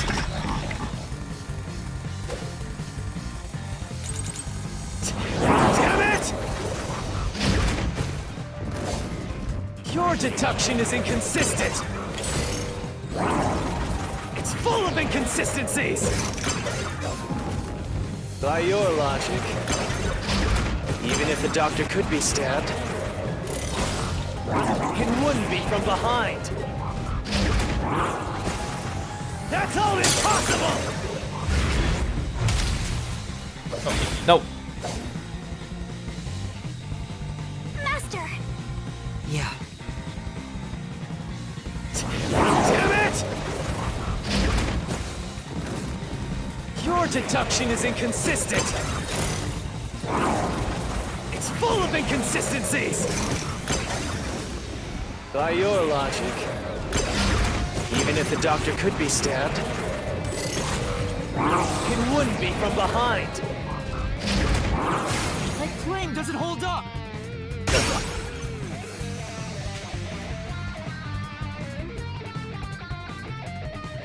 No, the culprit did stab the doctor in the back. That's how the body was discovered. That's why I'm saying your deduction is inconsistent. By your logic, the doctor couldn't have been murdered in that way! Oh. You want me to... Oh, never mind. We did do it right. The culprit... So now we, instead of reflecting, now we're actually fighting back. Culprit quickly entered the lab. But the doctor was in the room at the time, right? There's no way he missed an intruder. Running is noisy. You don't want me to slash on the noise to say he's deaf? Fine. Say, Yeah. The culprit quickly So again, entered it's the like... lab. The line still works, it's just not what they're looking for. There's no way he missed an intruder. Running is noisy. So Wesker would have heard and turned to face the culprit. And his chest would have been stabbed, not his back. Unless you think the doctor was asleep. Is there any trace of him being drugged? Even if he didn't look back from his desk, he would have heard someone coming! There, that's what I need. This is the truth.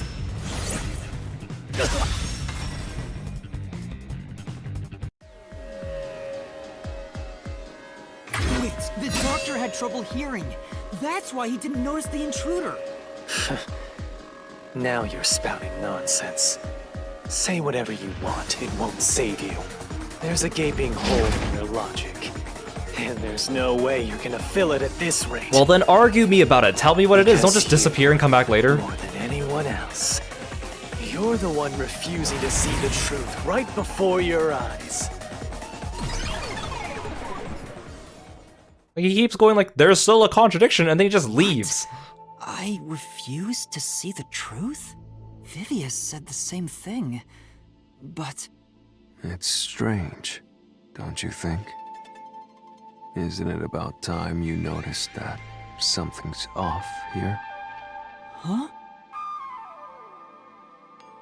Phantom Yomi looks like a ripoff of that Naruto villain. Are you talking about the... Isn't there like the Akatsuki guy who's like a plant? Like a Venus flytrap, and he's half like black and half white? Is that the one you're talking about? You've solved many mysteries up to now. Yet, none of them are directly connected to the culprit's identity. I kind of stopped watching Naruto after... Actually, I don't even remember when I stopped watching.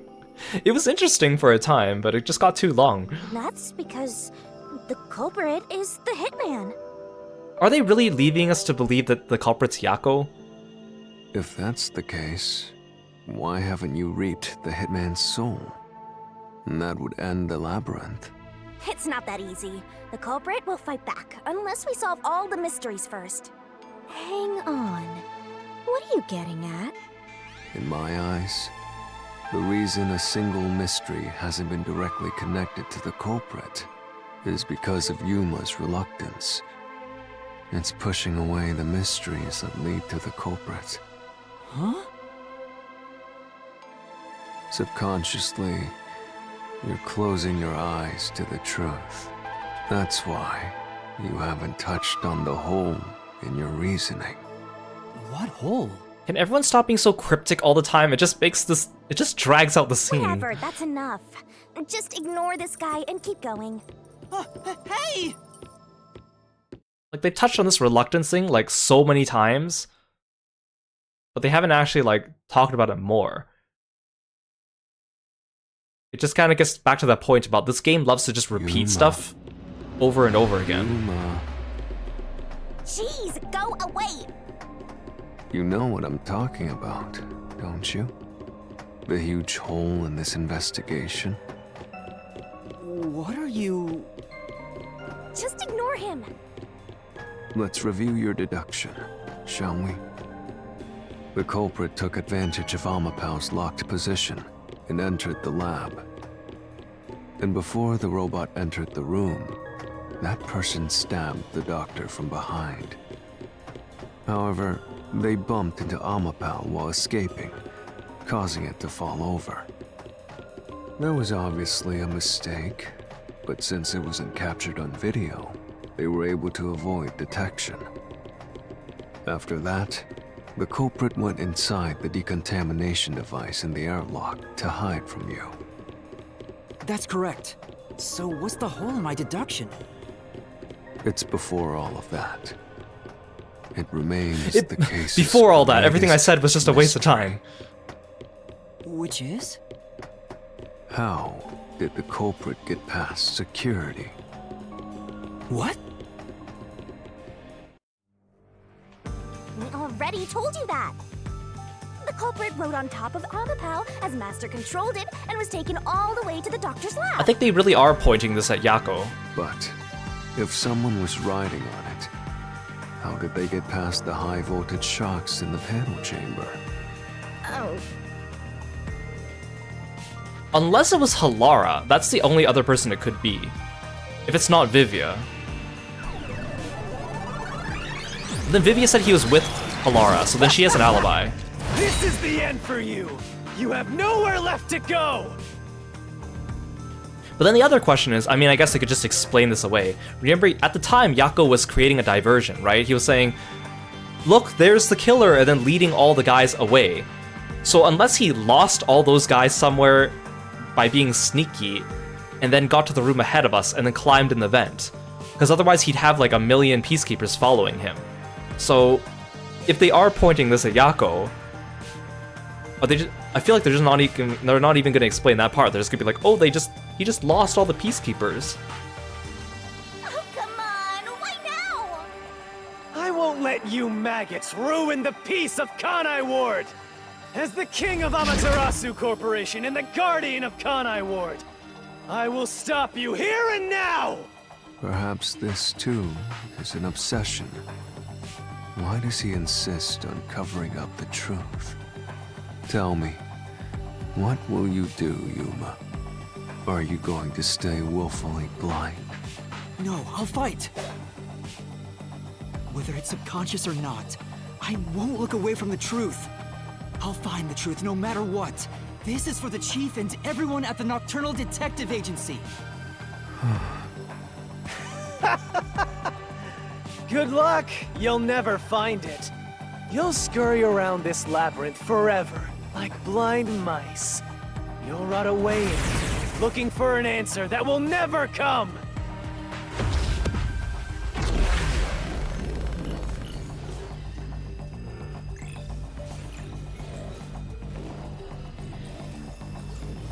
And again, I still think that the culprit had to have known about Fubuki's forte.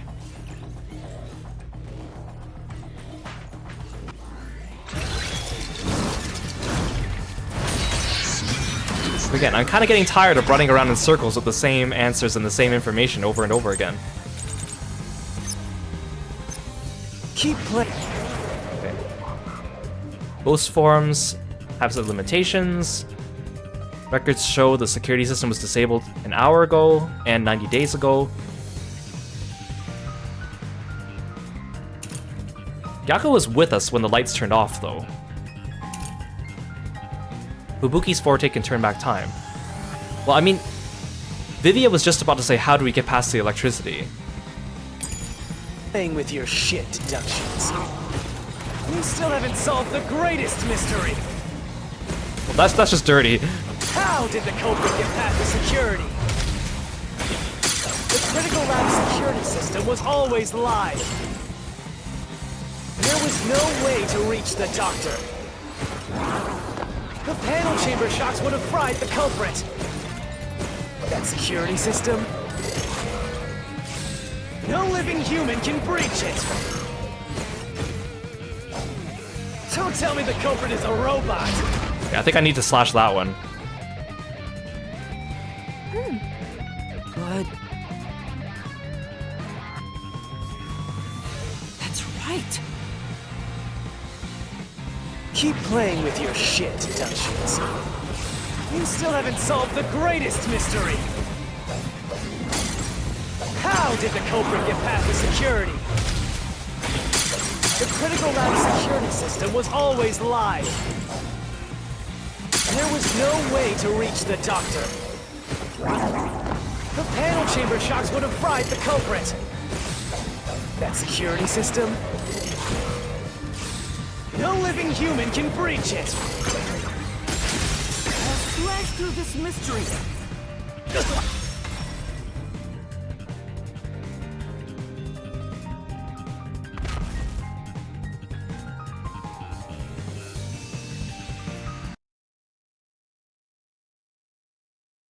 No, because I think Amapao would have also been destroyed by the high electricity, so I don't think Fubuki did it knowing that there was a human hitching a ride. Because Amapao was disabled every time he hit the electricity. Human could get past the panel chamber by using Fubuki's forte. In fact, that's how we got past the panels. The high voltage shocks kept destroying Amapao. But we reversed time every time that happened. Correct. So whenever it was struck by the current, you went back in time. Unless she was faking the fact that Amapao broke every time that happened. But while that was occurring, the culprit, a human, was riding on top of Amapao. That person was burnt to a crisp every time you failed. But... Which means you killed the culprit over and over again. Vivia? Yeah, that's the thing. Is Fubuki even capable of lying? I would love it if they just, suddenly revealed that Fubuki was being smart this whole time. But I really don't think they would be capable of pulling that off. I think it'd be super cool, but I don't think it. If only you had chosen to remain ignorant, I would have walked beside you in silence. It would have been great if Fubuki was actually, revealed to be smart. But if you intend to seek the truth, then I must stand in your way. Wait, are you gonna become a mystery phantom? What are you doing? Why are you doing this? He's going to betray you, Master. Betray me? It's up to you, Yuma. This is your final chance to save the world you believe in. I mean, if Vivia is the culprit, then, I guess we never clarified with Halara that Vivia was with them the whole time. Vivia just said that. Vivia said, I was with Halara the whole time, but we didn't clarify that with Halara, so it could have been incorrect. What are you going to do? It's time to decide your past and your future. Why, Vivia? Then again, if he astral projected ahead of time, then he would know the layout of the door and the panels. Because I guess it'd be risky for the culprit to not know that the door opened outwards. Oh, you're not even gonna turn into a phantom? You're just gonna stand there with your knife?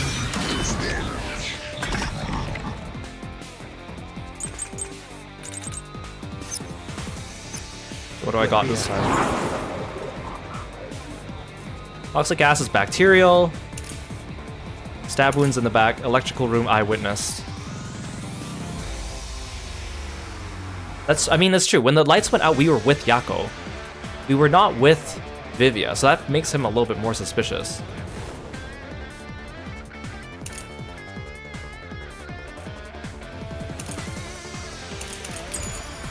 Let's see what he has to say.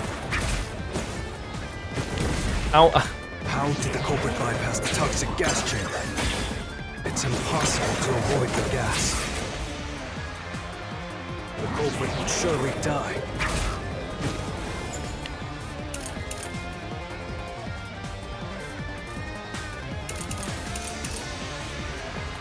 I mean, he's not technically wrong. It would just take 30 minutes to die.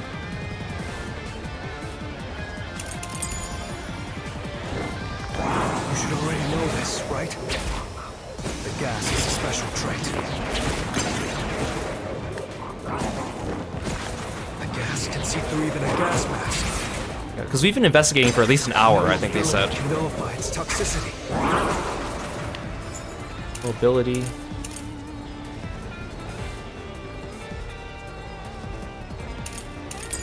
This is Once it hits you, you're done for. not immediately. You die before reaching Wesker. No, that's untrue. This is the truth.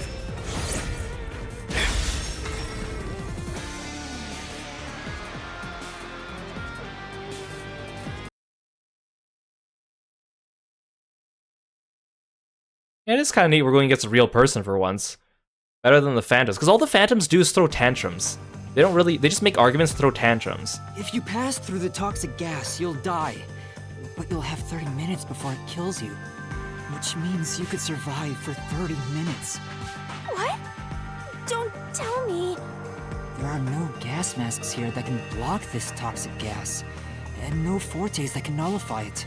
But then, see, Yako's not dead yet. He's still clinging on to the thread of life. But when we were doing our investigation, I think Vivia and Yuma found out from the computer logs it's been an hour since the lights went off. So Yako hasn't died from the poison yet. So that would rule him out, right? There's only one way you could get through it. You do nothing. You endure it in hopes of Amapal taking you to the See, that's what I was next thinking room. too. Like, what if he was like killed to cover the fact that he was being poisoned? But then it says poison takes 30 minutes, and it's been an hour, and he hasn't died from that yet. So, unless they're gonna explain that away. See, I was thinking that too, but then that part doesn't add up. Hey, Lork, welcome to the stream. Thanks for coming by. Good to see ya. Then the culprit didn't do anything to counteract it and just passed through the toxic gas? It's the only explanation that makes sense. This is the Wait, no, I guess I think that still adds up. The time frame still adds up because it's been an hour since the blackout, but it's been 30 minutes since the culprit got poisoned. Like, we don't really have a sense of time here. So for the first half hour, that was just us getting Amapal, going through the poison, doing the electric panel. So I guess the time still matches up. It just means that investigation, even though that investigation actually took us like 2.5 hours, then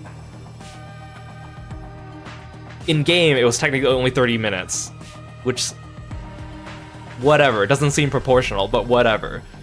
So I really do think they're setting out to be Yako. I can't believe it. But if the culprit really did just endure the toxic gas, But again, then how are they going to explain, or are they going to explain, how the heck Yako lost an entire crowd of peacekeepers when he was leading diversion, enough so he could sneak away and then get into the ventilation shaft? They're just going to be like, oh, he just did a really good job losing their trail? Like that? I just find that really hard. I just find that part a little hard to believe, but they're going to say that he did that, aren't they? Then they... the culprit is... It appears you finally glimpsed the truth. Well, how does it feel to have your world shattered before your eyes? Isn't this what you wanted? Huh? What's he talking about? Yomi's Mystery Phantom and Vivia are both right. Subconsciously, I didn't want to know the truth. Well, I mean, Yako was dressed as a peacekeeper at the time. So again, that would also mean Yako would need to have when like, oh, I saw the killer, and then lead all the peacekeepers and a giant crowd away from the door, because he was making a diversion for us, lose them, go back, get there before us, climb into the vent, do all this stuff with Amapal. After it all finished, change out of his peacekeeper outfit, whenever he did that, doesn't really matter, then get stabbed, or presumably get stabbed. Like, logically it makes sense, but like realistically, no. Like, it's kind of like we had the same issue from chapter 0 and chapter 1, where it was like, okay, this is within the realm of possibility, but realistically, no dice, right? Huh? till now, the Mystery Labyrinth was withholding the mysteries that led to the culprit.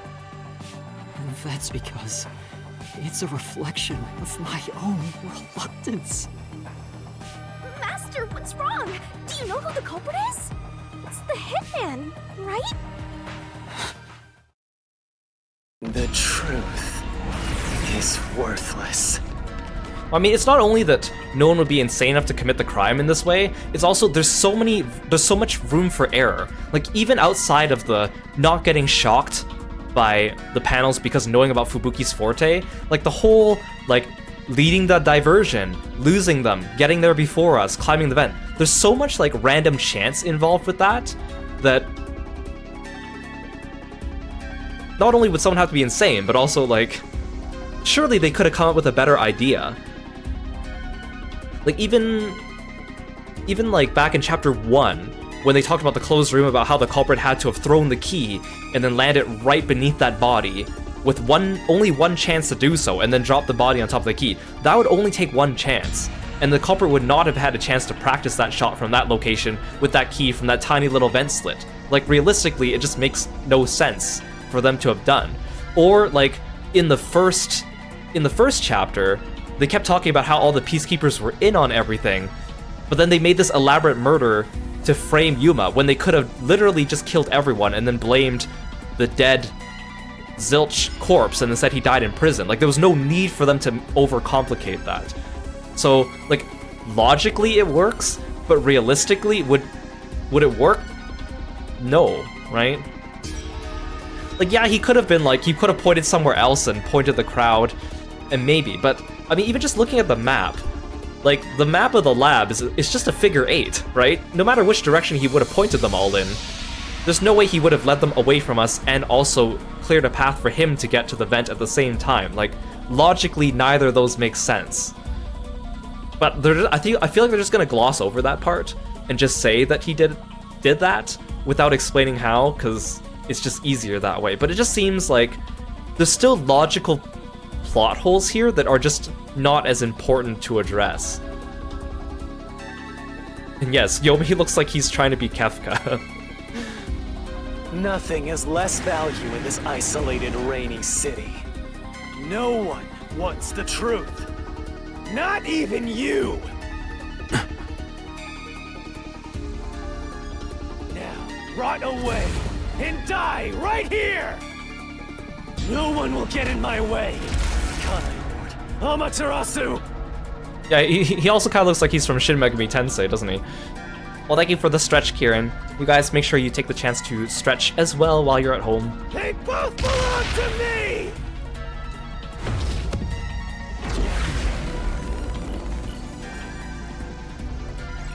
Yeah, Vivia, you shouldn't turn your back to that monster that's destroying the environment behind you, you know? Again, I like Yomi's phantom form. I think it's pretty cool.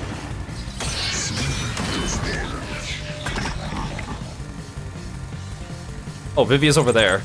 If the culprit carried out the crime like you deduced, Oh, I'm repelling. then they should be dead from the toxic gas. But no one at the scene has died from poisoning. If you can understand that much, then what are you still doing here?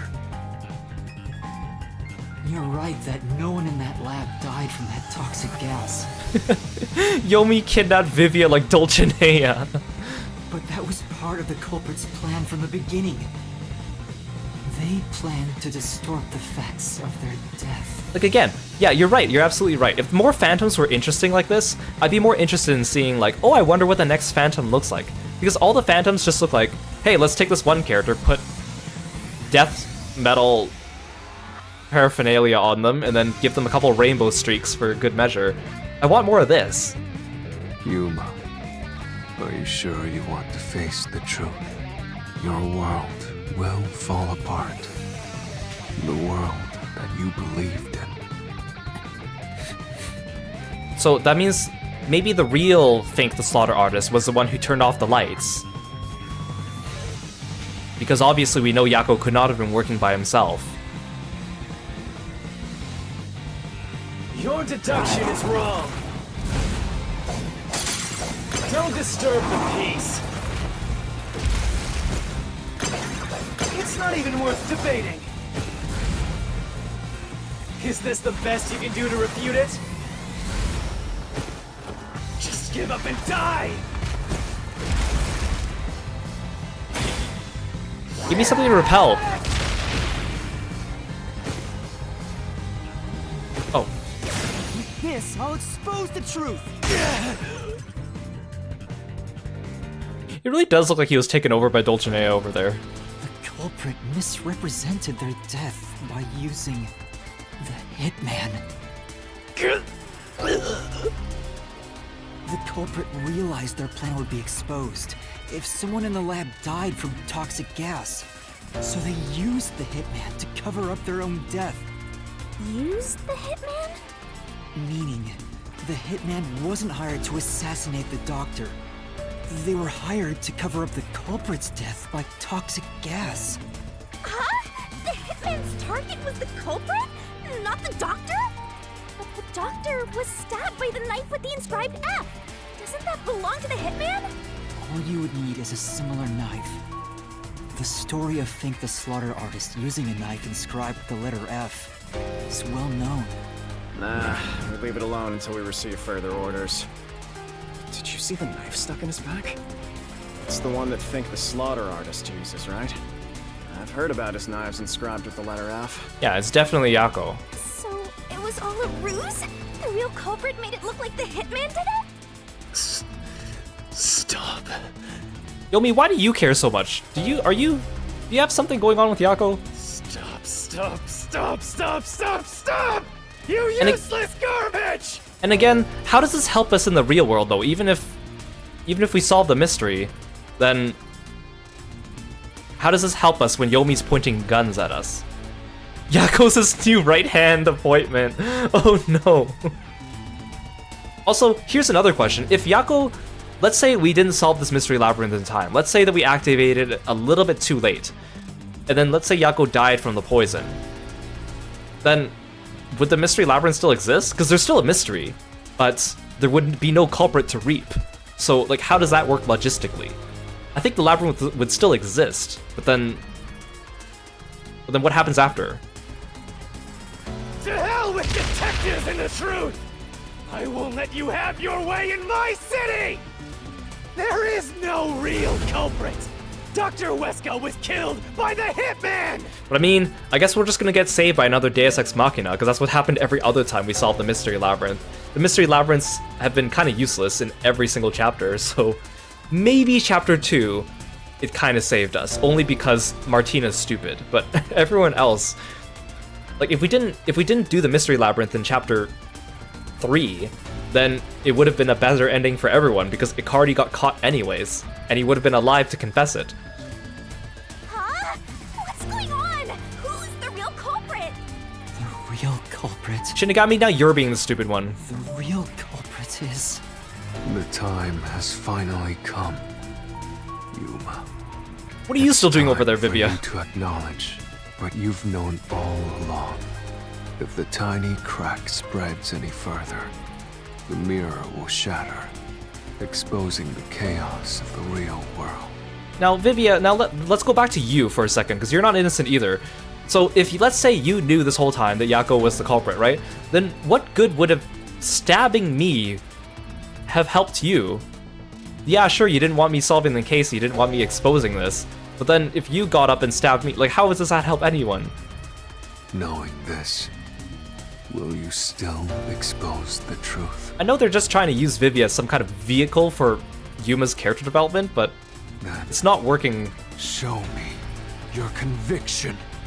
The clues pointing to the identity of the hitman's target. Just piece it together already. No, I've known all along. Now, expose the truth. Do it if you want to burn the world down. Okay, so you two are best friends now, apparently.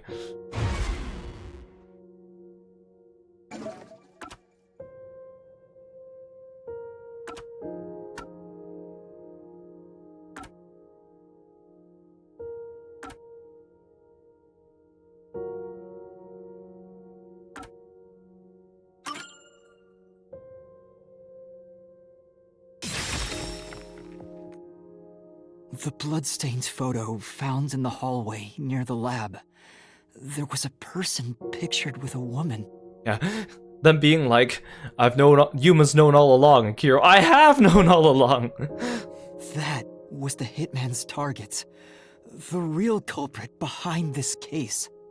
The blood obscured the person's face, but I know who it is. It could only be one person. And again, I think another reason why this plan is stupid as well is because when Yako got stabbed, right, he presumably hid the map and this photo so that he wouldn't incriminate himself, right? But if he knew he was getting stabbed, if he hired the hitman to stab him, surely he could have hidden this thing in a better location before it was covered in blood, right?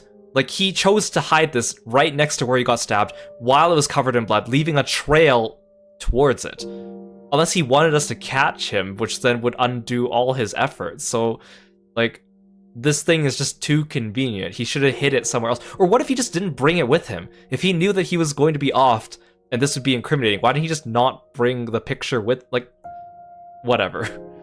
Unless he was stealing this picture from the archives, but then whatever. Could only be. How do you know? That person in the photo is the hitman's target. Hey, Ali Sato, welcome to the stream. Thank you so much for following me and being a froggy friend. Like, I guess I'm supposed to feel sad now, right? But I just feel like there's too many gaps. And also, this mystery labyrinth has been stringing me along for 2 hours when I already knew, like, I admit, I didn't know the whole way it played out. But I knew enough about it that, like, there was so much redundant filler in this labyrinth that it just kind of got annoying. Again, like with all the labyrinths. And who is it? It's... No. Stop! Don't you dare say another word! No one wants the truth! Okay, so Yomi definitely has some kind of connection to Yako then. I don't understand, but good luck, Master. I'm always by your side, haunting you.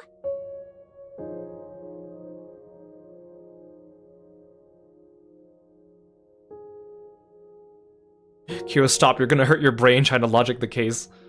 Oh, it's definitely that one.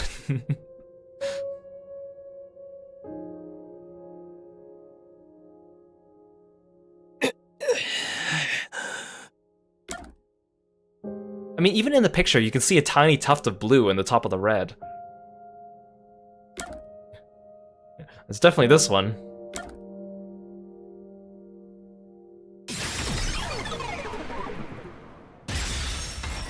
Like, I know this Yomi is just a physical manifestation, or metaphysical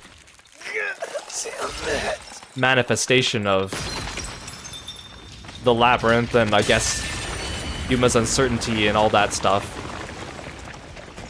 It's just kind of weird to see Yomi trying to defend Yako.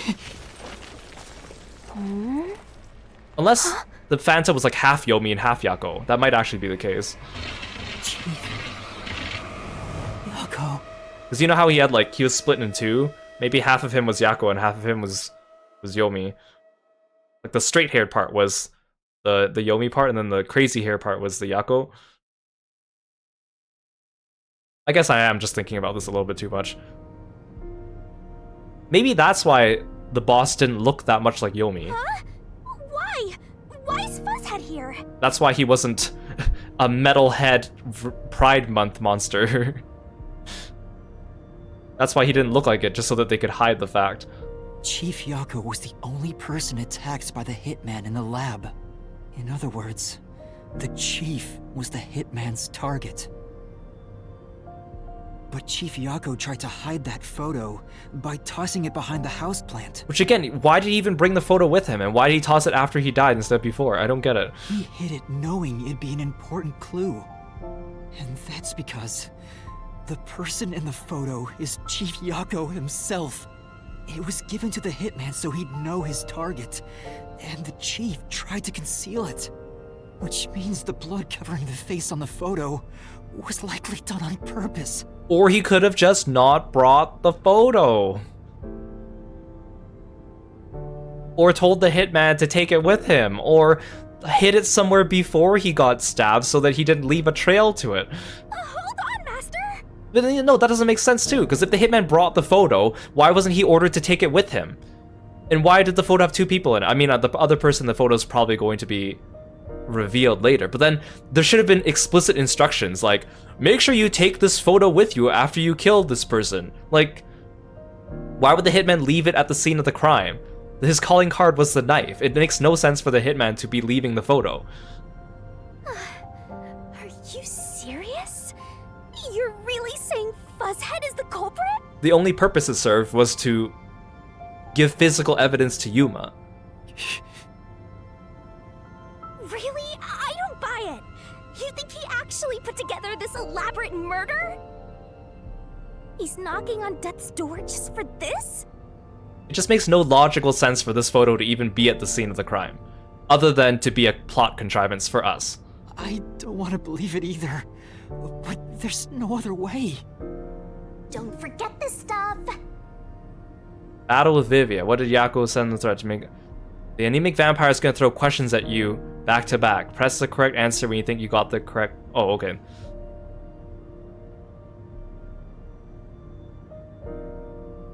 I know that the hitman doesn't have a use for the photo after he kills his target. So, like, I guess he just threw it on the ground, but, like... Yako should have seen that coming too then. He should have been like... He was still conscious too. He could have been like, wait, take it with you. Because the hitman should have known that Yako... Unless he didn't... I mean, I guess Yako could have sent the threat without telling the hitman that he was the target, that he was also the client. But then he should have also said, like, dispose of the photo, or take it with you, or something like that. It just, again, it just seems like so silly. Not to mention that the thing about him leading the Peacekeepers on a diversion and then getting there before us and jumping the vent still doesn't logistically make sense. But I don't think they're gonna say anything about that. This is all just very silly. I feel like I should be impressed, but I just feel like this is very silly. The truth has been mostly exposed, and the Labyrinth cannot function much longer. Anything I do now might not matter, but I'll do it anyway. Because it's something I must do. While the Chief takes his final breaths. Vivia. Yuma. If Chief Yako is the culprit, then what about that death threat?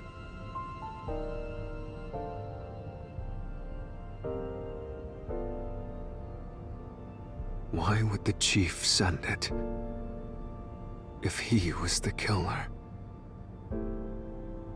Answer me, Yuma. I just have to press the X button. Oh no, the Y button.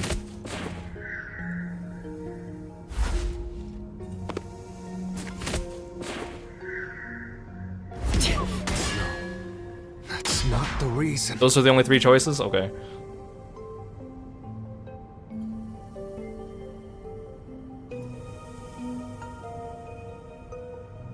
Why would the Chief send it if he was the killer?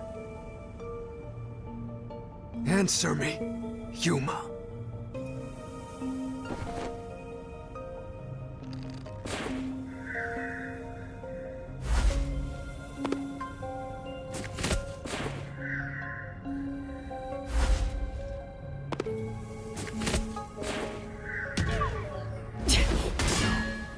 That's not the reason. Oh, then it was the other one.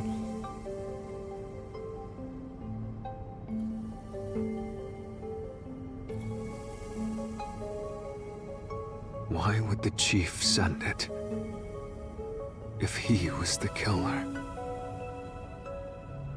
Answer me, Yuma.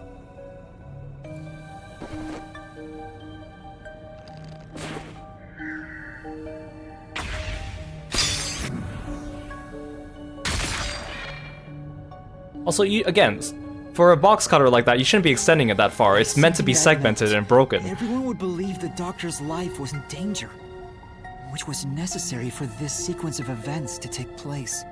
All the master detectives headed to the secret lab because of that note. Chief Yako brought them here to take advantage of their abilities and murder the doctor. Huh? Their abilities? But the death threat wasn't sent just to the detectives. The peacekeepers received it too. What was the point of that?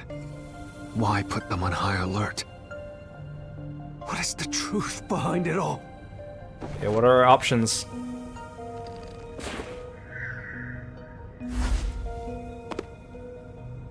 Okay.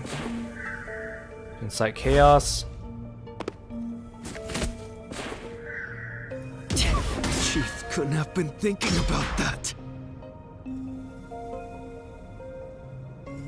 But the death threat wasn't sent. Yeah, I don't need to see this scene again, okay? Just give me straight to the questions. Peacekeepers received it too.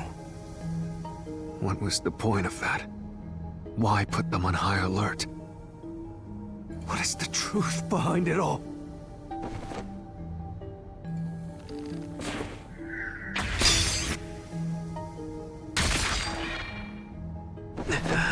Someone take this knife away from this man.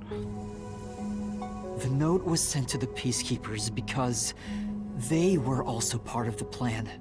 When the peacekeepers received the note, they dispatched a lot of their personnel to the scene. The master detectives were able to take advantage of the commotion to enter the facility. They did it by disguising themselves as peacekeepers.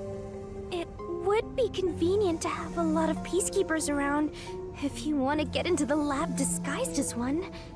This is why the peacekeepers also received the death threat. You done yet, Vivia? Hey, you still want to do this? It's not too late to give up. I am well aware of the danger. I haven't gotten this much exercise in a long time. But this is something I must do. I can't leave the chief like this. I mean, the chief's gonna die from the poison anyways, and if we solve the labyrinth, he will also die, so... the end result is the same. Vivia.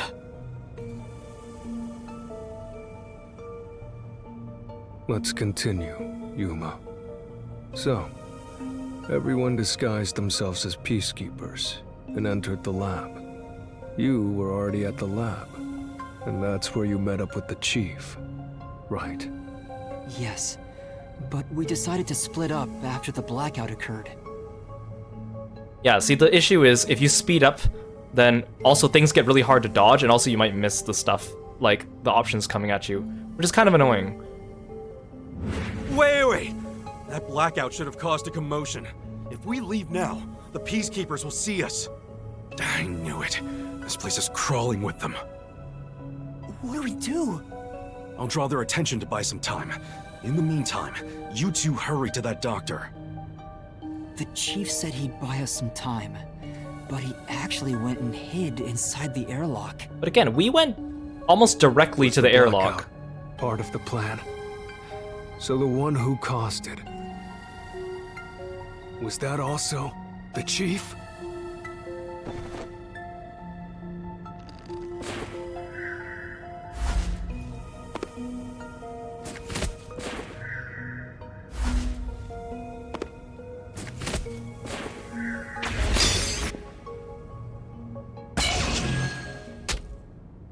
He almost just skewered the Yako here.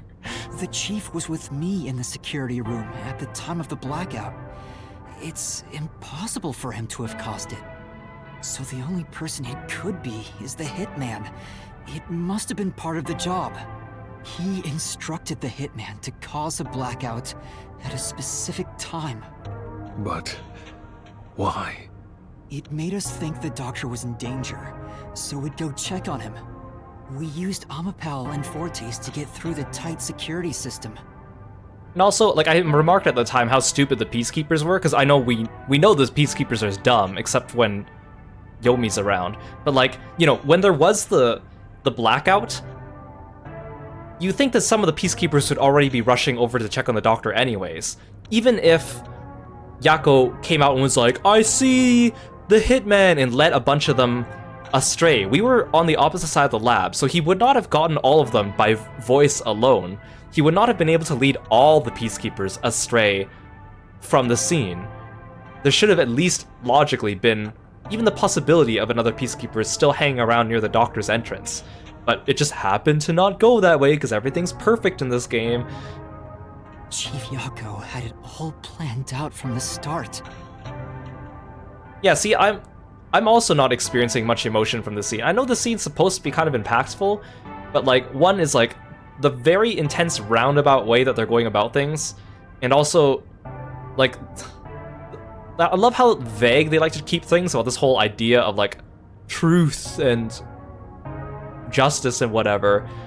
And also, we didn't really get to know Yako that well. We never really partnered with him on a case. We talked to him a couple times, and we only got a couple of gumshoe gaps with him. Yeah, I mean, you're right. After seeing Chapter 3, I shouldn't expect the Peacekeepers to be anything intelligent. They were pretty stupid. He used us to break through the security so he could kill the doctor. You used me for land development.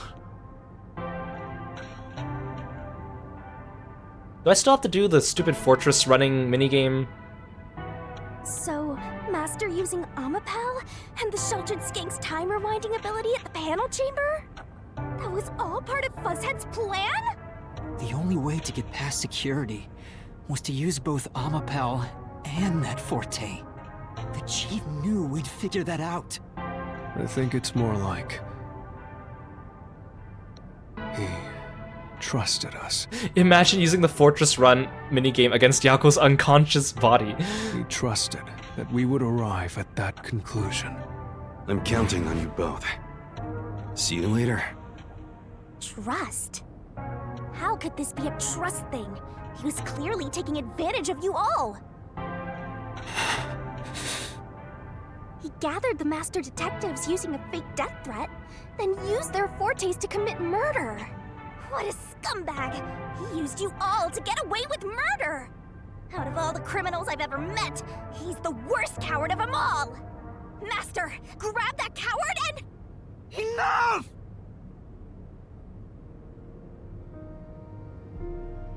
Why did it have to come to this? Chief Yako saved me. He took me in. I had lost everything, even my memories. Sure, he may have been a little pushy at times. Dang, I should have poisoned him more with my cooking back then. But still, I really admired him. Yeah, like again, if this was like, I keep saying this game is like baby's first mystery game, right? Like, the mysteries are pretty, like, low level, and, like, the fan service is kind of... I would like to think it's not geared towards older people, but you know how older men could be. But... And, like, most of the people coming into this might probably have experience from Danganronpa. And if this game, yeah, this game does have, like, an M rating, right? So, we're adults going into this. If I was, like, 12... Actually, I don't know. Would I still feel sad at this scene? We didn't really get to know Yako that well.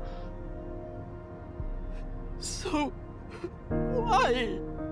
Why did you do it? I mean, I understand. Don't get me wrong. I understand why Yuma's upset, but me as a player, am not in that same position.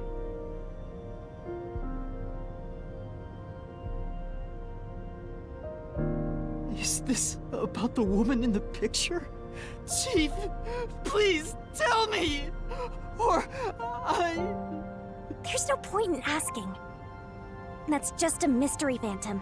It's not the real Fuzzhead. Nope. Last minigame. I guess second last, because we still need to do the comic. Oh, never mind.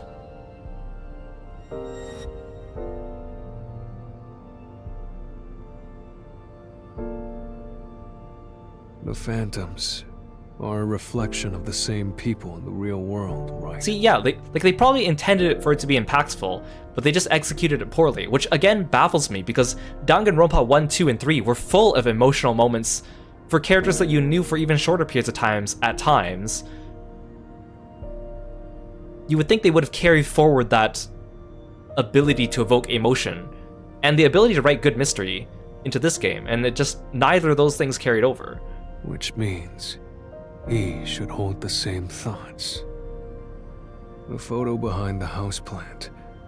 I don't know what the chief was hiding. I think this would only really be impactful because, I mean, a lot of people liked Yako just because he was handsome, right? I think if you liked him because he was handsome, and you had a crush on him, then maybe. But that photo must have been dropped by the hitman after he was done with it. The chief picked it up and used his own blood to obscure the face. He knew the truth would be exposed if that photo was found, so he hid it behind the potted plant. When he got stabbed, he was probably like, "Damn it, Hitman, you left behind the photo! Asshole, you did one thing. You could have just done this one thing and not given me away." He left his blood on it, almost like he wrote a dying message. But in truth, it was actually a secret he wanted to keep hidden. Master, I think you know this, but to exit the Mystery Labyrinth, you will have to eliminate the culprit. Yes, Shinigami, in case you haven't noticed, he's already probably dying right now as we speak. Eliminate? The chief? Are you really going to do this? After all the mysteries are solved, the chief back in the real world will die. I'm surprised he hasn't already died. Clearly it has to have been more than 30 minutes by now. Hey, Power Gam, welcome to the stream. Thank you so much for following me, being a froggy friend. Welcome, welcome. But you saw yourself, Yuma. The chief is already knocking on death's door. Yeah, time's already stopped, but at what point? Like 29.5 minutes since he got the poison? Like, it doesn't matter.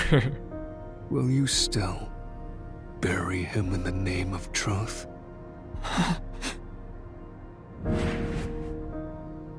Plus, we won't get out of this dungeon anyways. The chief took me in when I had no memories, or anyone to turn to. I trusted him from the bottom of my heart. Now, I have to end his life? You know, I liked it, surprisingly. What, coming at me with a knife? You like that part, Vivia? A little bit of peace and quiet I found at the Nocturnal Detective Agency. Vivia, you knew the truth behind this case from the very beginning. Also, I think this scene is way too long. It reminds me of... I won't say it because it might be a spoiler. There's a certain other video game I'm thinking of that has a death scene that's supposed to be really, really emotional, but then they drag it out to be incredibly, incredibly, incredibly long, and they put like 3 flashbacks in the same death scene, and then you just kind of get like... Yeah, Kira knows what I'm talking about. Kira knows exactly what I'm talking about. It feels like that. I had a hunch. Because of my spectral projection, I knew the chief had been planning something for quite some time. But I pretended not to see. I mean, I know part of it's because I keep pausing to talk, but... I admired him and the world he had made. That's why you threatened me, and were so uncooperative in the investigation. I knew you would reach the truth eventually, Yuma. But I tried my best to keep you away. No, it's not a Final Fantasy game I'm thinking of. Exposing the truth won't save anyone. If you've played the game, you'll know exactly what I mean when I say that. If you haven't played the game, then you wouldn't know it at all. It's very obvious. Neither the chief, nor you.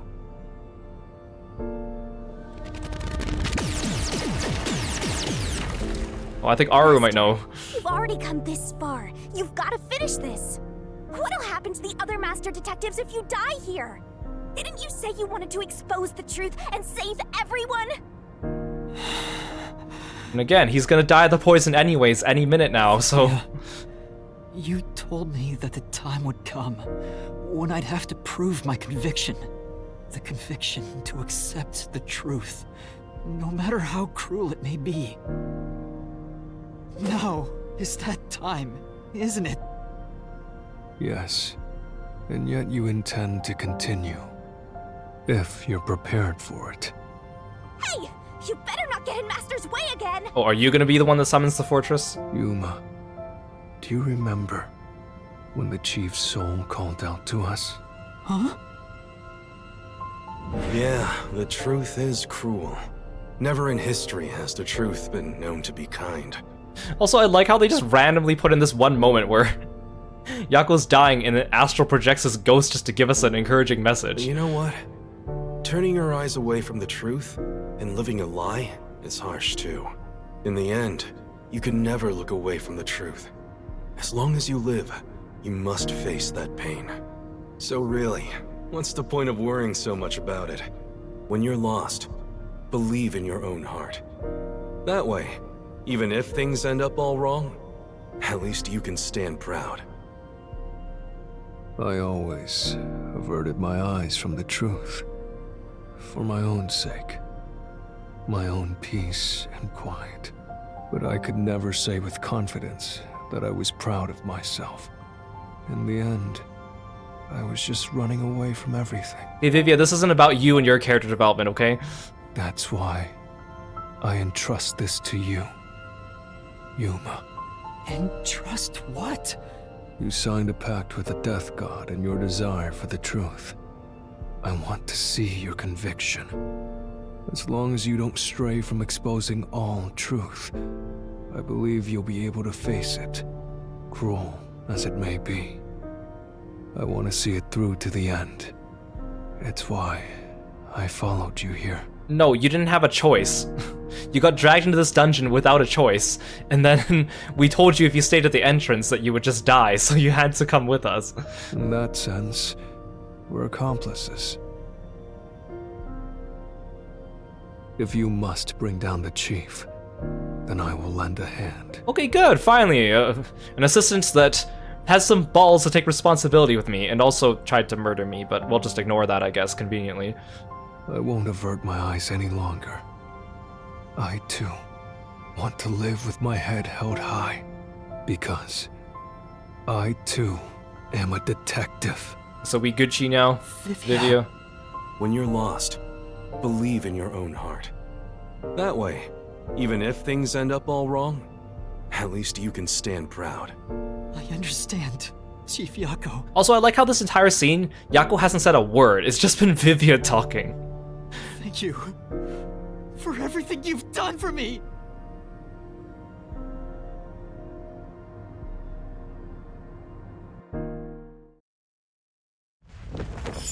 Oh, I'm already on this part. I don't even have to do the fortress minigame.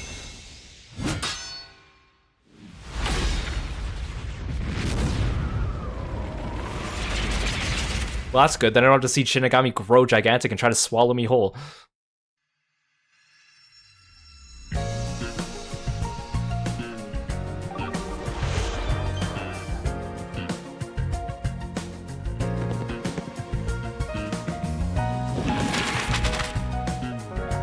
Okay, what do I got?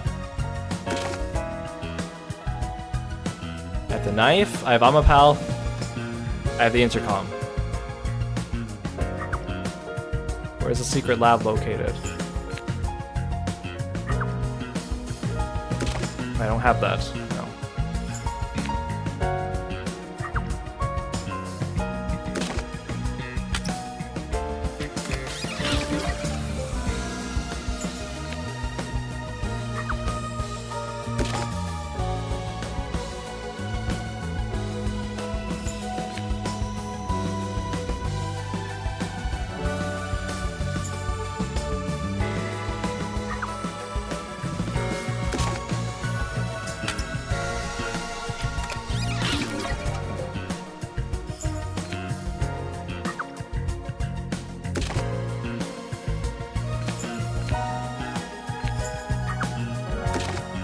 A knife!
Yay. Step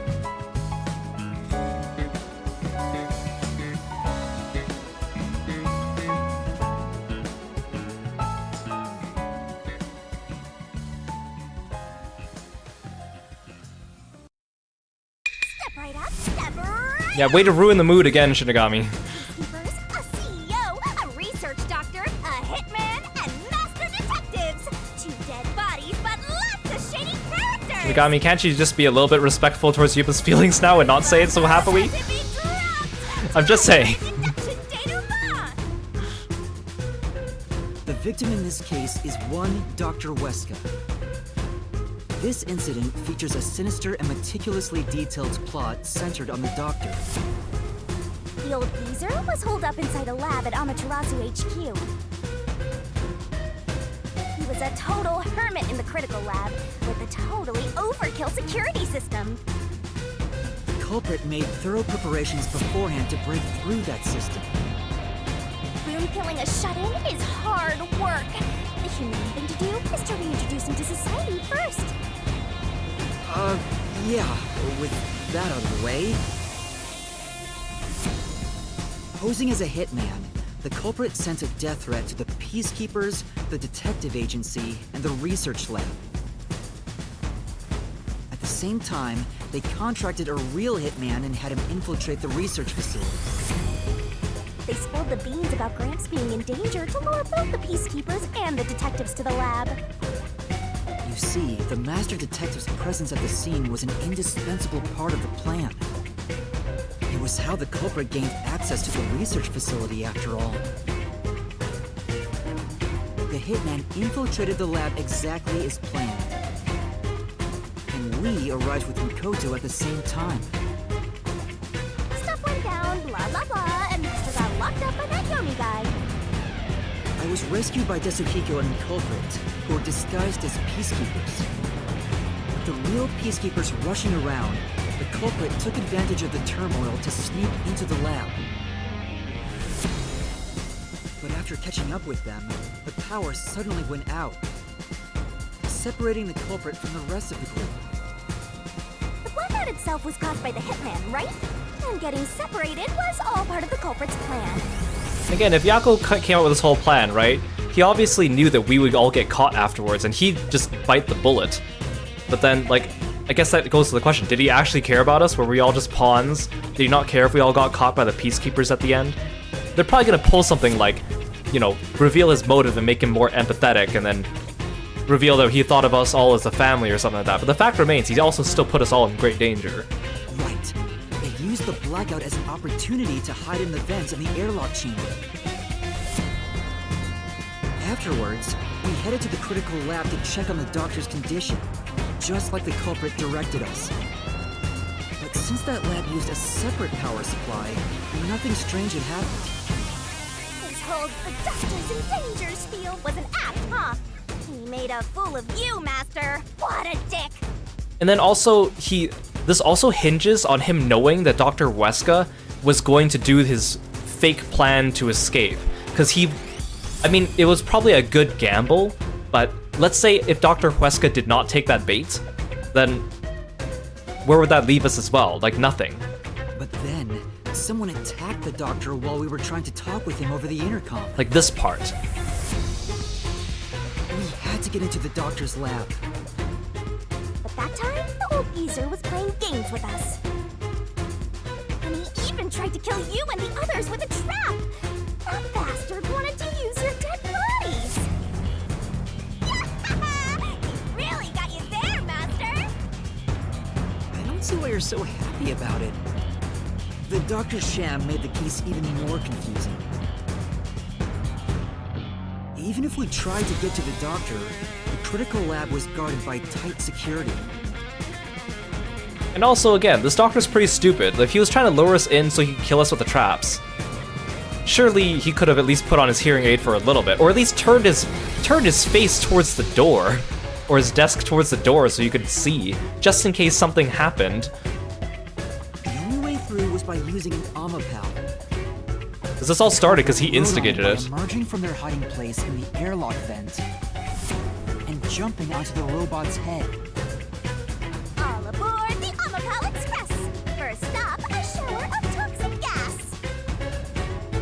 can't protect themselves against the gas, but since it's not instantly fatal, it wasn't a problem. Next up, the panel chamber and high voltage shocks! And one wrong move, and it was insta-death. But thanks to that sheltered escape, we got all the continues we could want. So, we managed a perfect clear! The critical lab was finally breached! Can you stop sounding so excited, Shinigami? Yuma's probably having a nervous breakdown right now. Culprit had anticipated we would get through this way. They also knew they would die over and over as a result. The camera feed was affected when the culprit jumped on. I should have realized what was happening. No use crying over spilt blood. On to the next thing!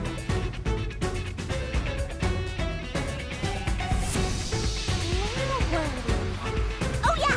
To open the door to the doctor's lab, Amapel had to reach out its arm and hit a switch. And when the door opened wide enough for a person to squeeze through, the killer snuck inside. Amapel can't follow any new commands while its arm is extended, so the culprit didn't show up on the camera. Then, the culprit boom killed the old geezer using the same knife as the hitman. Gramps was pretty much dead, so a backstab was easy peasy.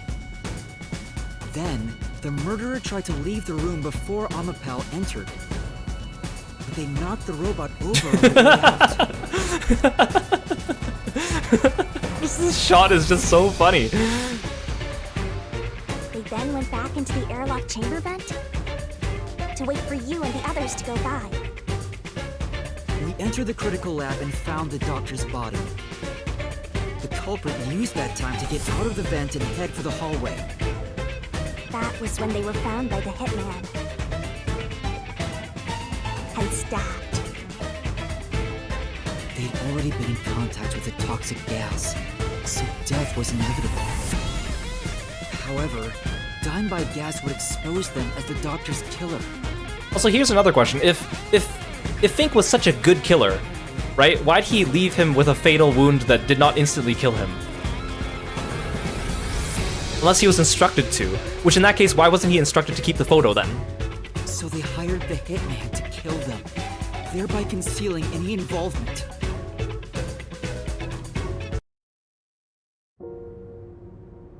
I guess that means the killer completely trusted in the Master Detective's capabilities. Fink didn't think the whole thing Those powers through. would get them close to the doctor. I mean, yeah, for plot reasons, it was But near why fatal were so he they could going hide the to photo, die but to hide the crime? you could have just told Fink to make it fatal and take the photo, I like... can't say for certain. Was it his pride as a detective? Did he simply not want his friends to know? Whatever it may be, I'm prepared to face the truth. Like, for a murder plan that he planned out so far in advance, Dr. Weska, and even included his like, this own was death just in the plot. very poorly planned, and relied too much on chance. Yako Furio! It was you!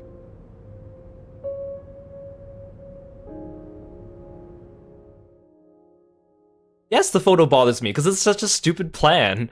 And they obviously, the writers left the photo in just so that we would have something to pick up afterwards, but it doesn't make logical sense.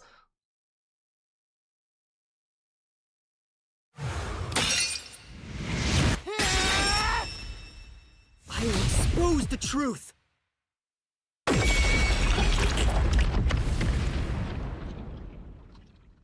His plan relied too much on so many little things happening exactly the way he wanted.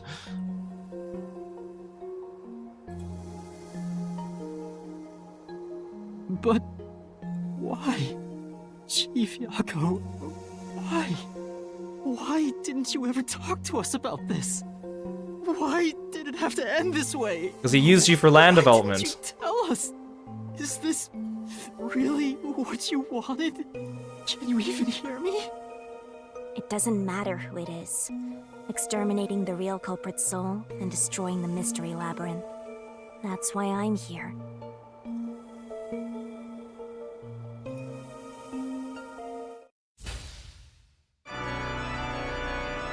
Yeah, let's ruin the mood further by doing this. Lust. Overflowing despair. The brilliance sword of Shinigami shall expunge this cursed case. Yuma's out crying his heart out, and Shinigami's just having a ball.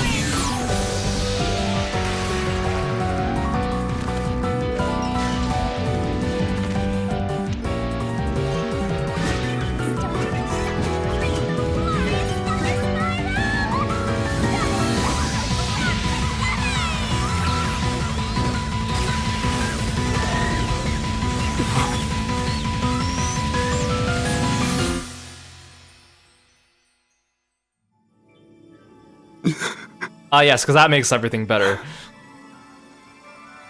Big booby hug.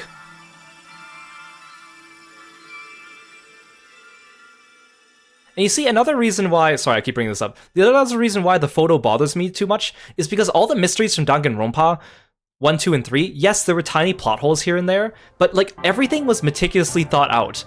So I'm just flabbergasted with the number of little plot holes in this game, considering it's the same writer.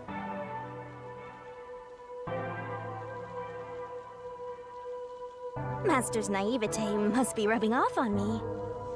I mean, not even I hated Fuzzhead. That's weird. This mystery labyrinth is falling apart slower than usual. How convenient. I wonder why. Does the dead Yako's soul get a chance to talk this time? We shouldn't let our guards down yet. Do you really think we're done here? Huh? Do you have all of the fragments of truth that you sought? If so, we could just leave, right? Oh. No, we haven't uncovered everything yet. No, there are still some mysteries remaining. Prepare for another 2 hours of gameplay where we run around in circles and ask you the same questions. What's remaining? I read the culprit's soul already. I know it's slow, but this place is starting to come down.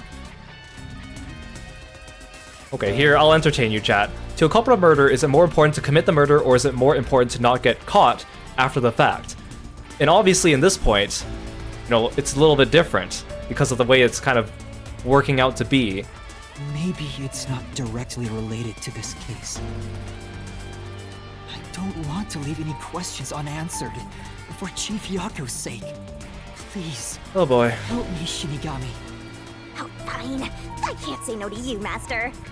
You know I can't resist helping you when you rely on me. First, we need to reveal whatever mysteries are left. That should open up a new path. Lay it all out, Master. Oh, not the barrel!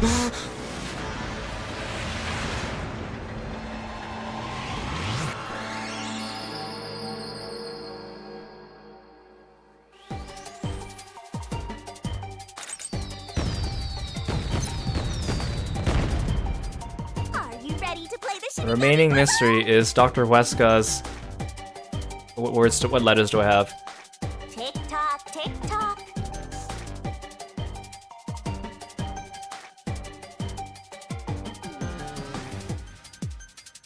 I was gonna say, like, experiment, but...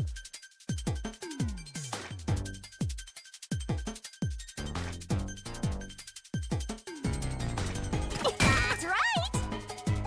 Oh, come on. Nice. I mean, was it Yako that was communicating with him? Go, go, go. Great. Nice.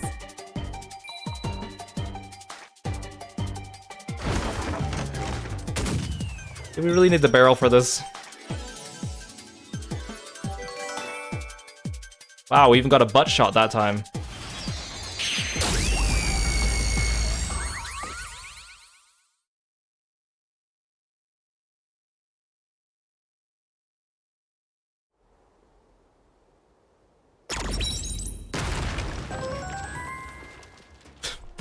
Yeah, give us a little Legend of Zelda there. Oh, it's a secret dungeon! The labyrinth must be breaking down so slowly because the identity of the culprit isn't the only mystery. But it's still definitely coming down, so you better hurry, Master! Because I mean, usually, in the other labyrinths, once we've reached the culprit's soul, they had a little bit of a chance to kind of talk about their motives before they fade into oblivion. Yakko hasn't actually said anything this whole time. It's all been Vivia. Got it. Yuma, I'll follow you to the end until you reach the truth. Hey, Vivia, can you promise me you're not going to shank me this time? Thank you. You've done that way too many times to be comfortable, man.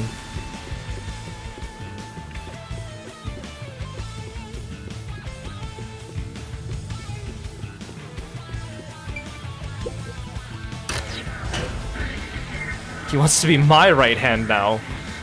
Great. Just what I needed. Do you regret this, Yuma? I'd be lying if I said I didn't. I've been thinking. Remember what the Chief's soul said? If you keep that in mind while knowing who the true culprit is, doesn't it seem like he wanted you to find the truth? Even though he was the culprit himself. Why is that? Maybe there's a hidden truth behind this case, and the Chief wanted us to find it. There could be some anonymous person involved. If Anonymous is part of this case, they must have a motive for killing Dr. Weska as well. The doctor knew about the secret dealings and was planning to flee from Kanai Ward by himself, after all. Could it be that Anonymous took advantage of Chief Yakko by instigating him to commit murder? Yes. It's unlikely the Chief just happened to kill Dr. Weska right as he was planning to flee. If that's true, Anonymous isn't just involved in the case. They could be the mastermind, the Grey Eminence. Gray's my 13th favorite color. Why are you telling me that now? I can feel the map like stuttering every couple steps. The case is already solved. All these crimes were committed by Yakko on his own. Now, get out of here. What was that voice? Someone's trying to stop us from solving this mystery. Well, that doesn't sound like an invitation to stay and solve things. I don't know what Now does. we know. The mastermind is somewhere within this labyrinth. Get out. Get out. Get out. Get out. Get out. Get out. Get out. Get out. Get out. Get out. Get out. Get out. It's Yakko's siblings, Wacko and Dot. What's with this guy? Creepy. We can't let this stop us. There's one more truth still hidden here. We have to find it. We need to know why the Chief committed this crime. Right. We'll figure this out. Yeah, it was missing No the whole time. There he is. He's escaped from Pokemon Red and Blue.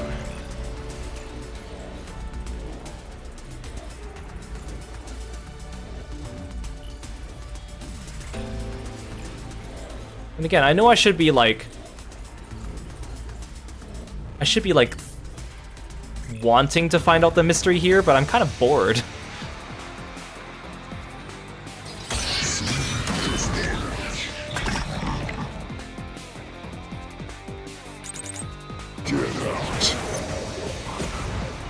Is this gonna be some reason to... Oh, I was like, what's the ass?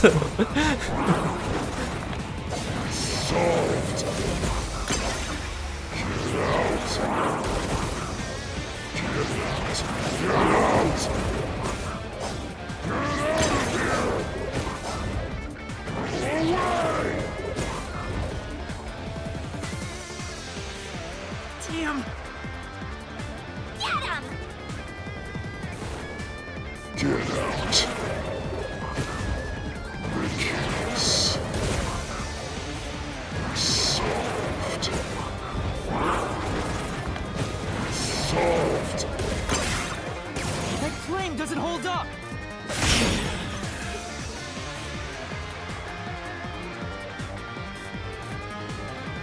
No, it still isn't solved yet. I will discover who the mastermind is! Like, is this gonna lead us to somehow killing Yomi, and then that's how we get out of the real life situation? I still don't see how we're getting out of the real life situation without some outside force. Solve every mystery! I will not turn away from the truth!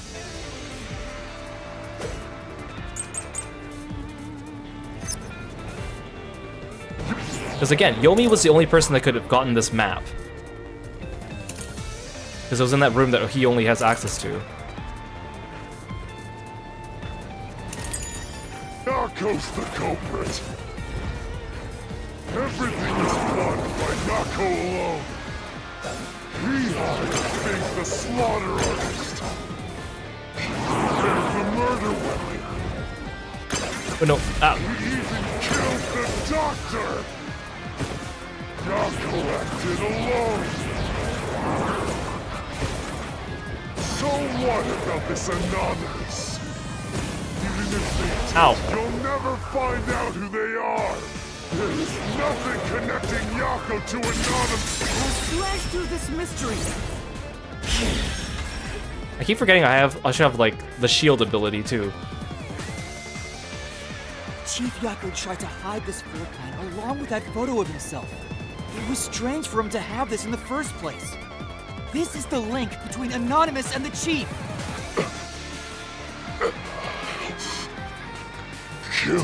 So then if this is true, then he wanted us to find the floor plan, which means he also wanted us to find the photo, which he smeared. Justice. Kill you. I mean, that does sound like Yomi.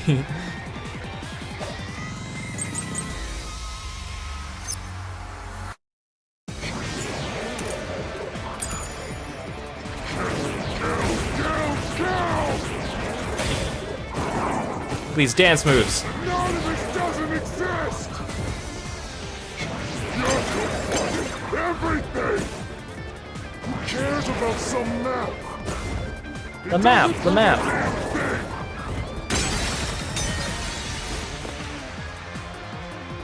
Say, Yeah, I think I need to wait for him to talk a little bit more. So let's do super speed. Oh yeah. Anonymous doesn't exist! Yako plotted everything! Who cares about some map? It doesn't prove a damn thing! It has nothing to do with the doctor's murder! This... Anyone can find it! There, that's what we need. This is the truth! Yeah, some of the statements are a little bit arbitrary. Well, hi Yomi. I see your hat. But that room was locked. No one could enter it. It was completely sealed off. Only the director of the Peacekeepers had access. So, the only person who could have gotten that floor plan was Peacekeeper Director Yomi.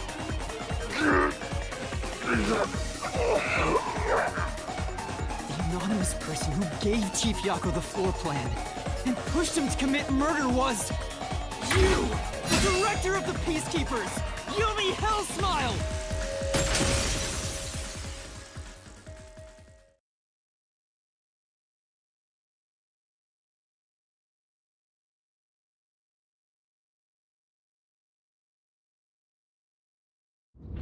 You were the mastermind.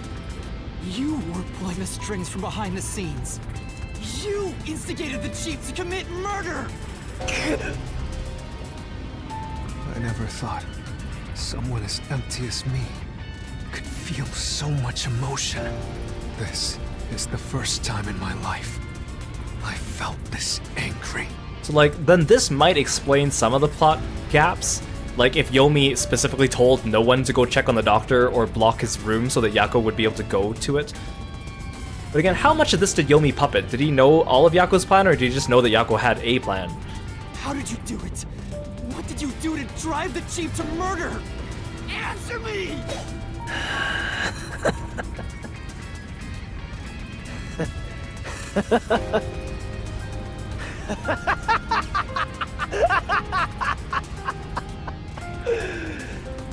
I'm not telling you anything, idiot.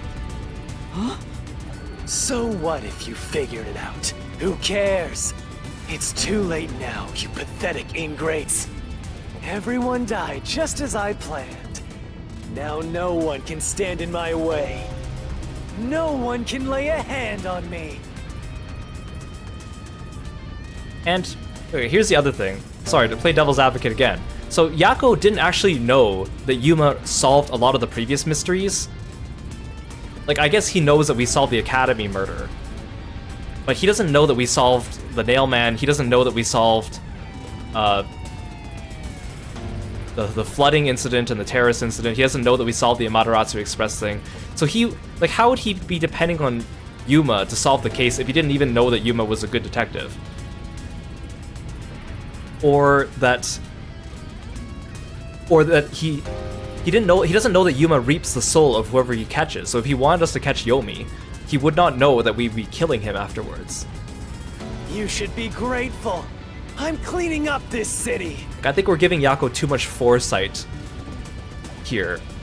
What did you say? Master, I hate to admit it, but Yomi's right. You can't do anything to him here. Why not? He manipulated Fuzzhead from behind the scenes, but he wasn't the one who murdered the doctor. This mystery labyrinth is for the murder of Dr. Huesca. You can't punish Yomi.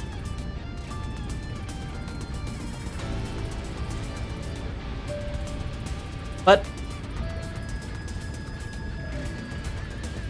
in chapter 2, we killed the 3 girls because they all worked together, and some of them were kind of more accomplices than the one who did the finishing blow, which was the backstage girl. Wouldn't technically this would make him an accomplice here, so technically he should be reaped too? Because wouldn't that kind of make them accomplices, or is it just the fact that Yako didn't know? Like, what's the technicality here? Then what can we do? The real technicality is probably just because we need him for chapter 5, right? The real technicality is he needs to come back in chapter 5. We can't do anything. That's why I'm freaking out too. So, exposing the truth would be pointless? Then why have we been seeking it all this time? The truth is meaningless. I'm in charge in Kanai Ward. I have to laugh. Who could have guessed things would go so well? Yako Furio was a pain in the ass. The only reason I kept him alive is for this moment. He didn't even realize I was manipulating him into killing the doctor for me. How stupid can you be? Well, I understand that all the girls played a hand in the death of Karen, but technically saying, like, yes, Yomi just gave Yako a map, but isn't his intention to incite this murder also kind of making him play a hand in this? Because without the map, then Yako would not have been able to do the murder because he would have known the layout of the underground facility. So, like, the logic is the same, it's just the game is saying, no, we still need him for chapter 5, so you didn't have enough of a hand in it.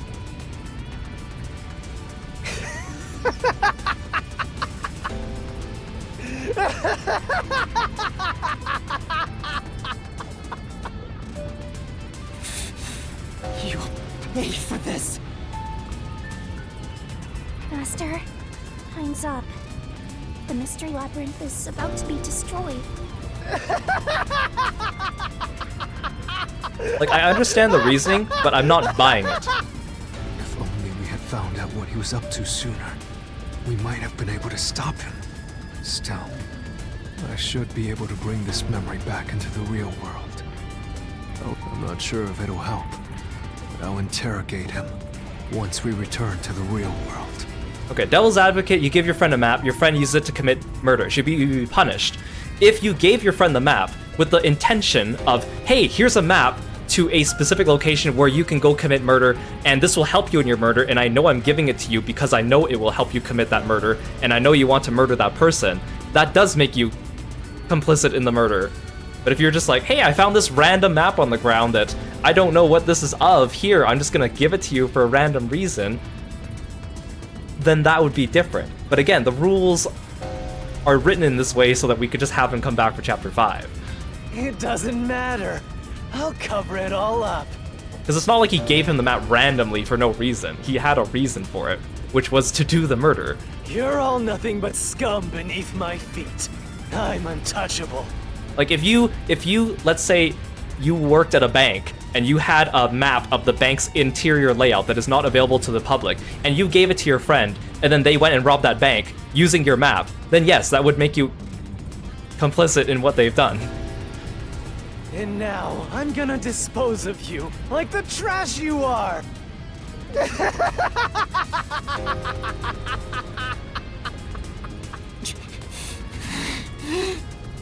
Damn it!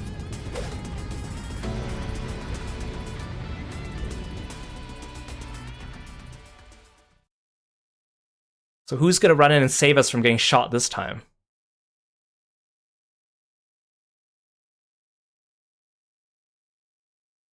I mean, at least the Mystery Labyrinth played a role in that it is giving us this information, which is actually useful to be carried on to the next chapter, but it doesn't save us from being shot. So is Halara and them gonna come in and save us this time, or Makoto's gonna come in and stop him? I don't think he's gonna buy that this time.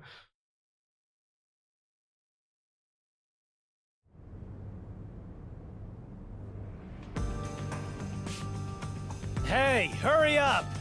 Execute these scumbags immediately! Criminals have no rights! You will pay for this! What's with that look? Are you seriously going to defy me? Well, I don't care. You're all going to die now. This is real bad, Master. He's serious. He already gave the order to shoot and they haven't shot yet. Wait. Director Yomi Hellsmile. We know all about your secret dealings with Dr. Weska. What? Did you say something? Maybe I'll kill the loudest one of you first. If you have something to say, go ahead. I can't hear you. Come on, who wants to be the first to die? Damn it! Forget it. I guess I'll just kill both of you at the same time. There you go. This guy isn't listening to a thing we say. If he was the real culprit, I'd both kill him. It's all going exactly how he wants. Solving the case didn't help anything. Goodbye.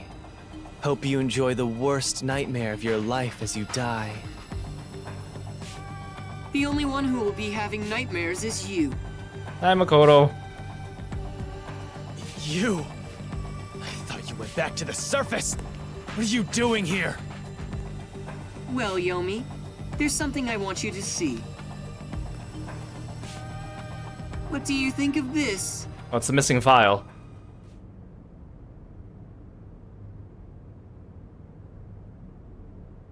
Gosh, the loading screens ruin everything. Yomi's cane transforms into a whip. Oh, his cane is his whip. That's why he seems to switch between the two of them. Interesting. Well, thank you for the stretch, Kieran. I will need a stretch after all that nonsense.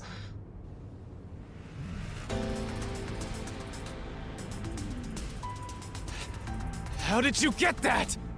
Most of the secret deals you've been making over the years are listed here.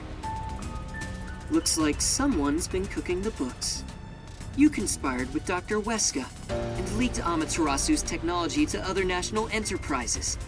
And with the money you obtained, you bribed the right people to control this city. Lies! You made that all up! Hey! I don't care if he is the CEO. Arrest this masked freak! We can't let this outsider barge in here and take control of this city! Capture him, execute him, chop his head off, crush his skull! If you're so eager to kill him, like, if you don't care if he's alive or dead, why didn't you just shoot him now yourself? You were literally just holding on to both of the guns. I know you probably don't want to be blamed for it. You probably just want to blame a subordinate for doing it so you don't get your hands dirty, but, like, if you're so desperate, if you don't care if he's alive afterwards... Big words, huh? Little man? Why are you just standing there? If you're scared, then I'll offer a bounty. Whoever kills him gets 100 million shin! Oh, sweet. If I do that, I won't have my debt to Halara anymore. He just doesn't want to do it himself. Why won't you obey me? He's using false information to tear the Peacekeepers apart. You want that? You'll all be out of a job! Kanai Ward is better off without people like him! This city's fallen into ruin ever since he showed up! Again, how has he not assassinated Makoto yet by now? Now follow my orders! This city doesn't belong to him. It belongs to me, the great Yumi!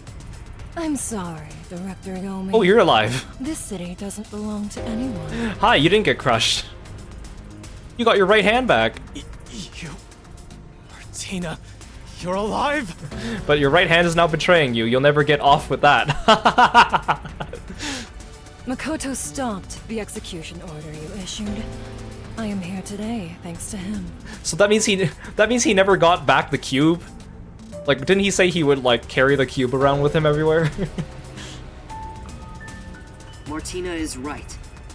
Kanai Ward belongs to everyone who lives here. She's my right hand now. It doesn't belong to you! Shinigami? Probably best to stay quiet and watch for now.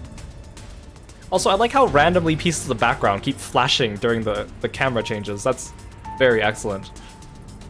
Oh, like that. So, you're on that freak's side now? Hey, look, it's the big peacekeeper, the guy that was investigating Aiko's death. I won't stand for this. You're a member of the Peacekeepers. I won't allow such insubordination! Hey, Lewis is stupid. Welcome to the stream. Thanks so much for stopping by. Director Yomi, there's something I'd like to say to you. Get your own right hand. You have the right to remain silent. You have the right to consult with a lawyer. What? Your reign is over, Yomi Hellsmile. Honestly, this is a better outcome than him just dropping dead. Because the problem with the characters dropping dead being the culprit is that they never get a chance to, like, reflect upon their actions or even, like, lament the fact that they got caught. Like, you know, the most satisfying part of Ace Attorney, and I guess Danganronpa too, is watching the breakdowns. Right? When the witness goes crazy that they got exposed and you get to, like, wave all the receipts in their face. We don't get to do that if they just drop dead. Now, everyone, arrest the offending suspect. Please, do not be too rough. Even criminals have rights. Damn it. Damn you! Mark my words, you masked bastard! Yomi Hellsmile will be back! Also, he was holding the two guns earlier. Like, when did he put them down? Shouldn't he have just kept holding onto them? And when I am, I'll kill you! I'll rip you to pieces for taking everything from me! Like, he sounded pretty trigger happy. You're all dead! I'll kill every last one of you! As we discussed before, upon receiving his punishment, I hereby resign from my role in the Peacekeepers. You don't have to. I must. This is my way of taking responsibility as his accomplice. Well, Chief Executive Makoto, I hope you will see to the rest. So she only really turned over a new leaf because she was so undyingly loyal to him and then he ordered her death. So she was like, I'm gonna turn tailcoat on you. For revenge.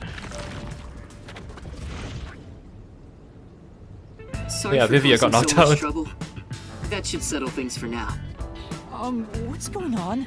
While the Peacekeepers had their hands full with the lab incident, I snuck into Yomi's room and looked around.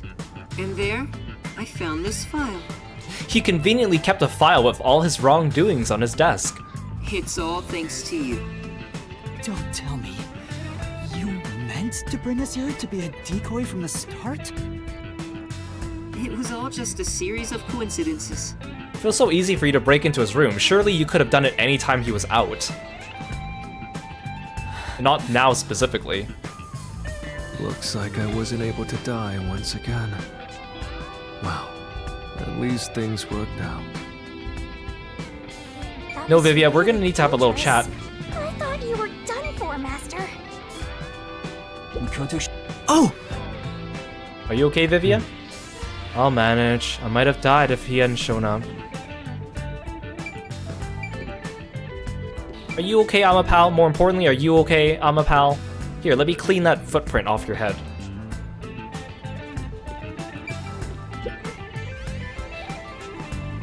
I'm sorry about what happened to Chief Yako. Wow, it's almost like you know that he's already dead. With With Yomi gone, there's a change in the winds of Kanai Ward. Even through the endless downpour, I will rebuild this city from the ground up.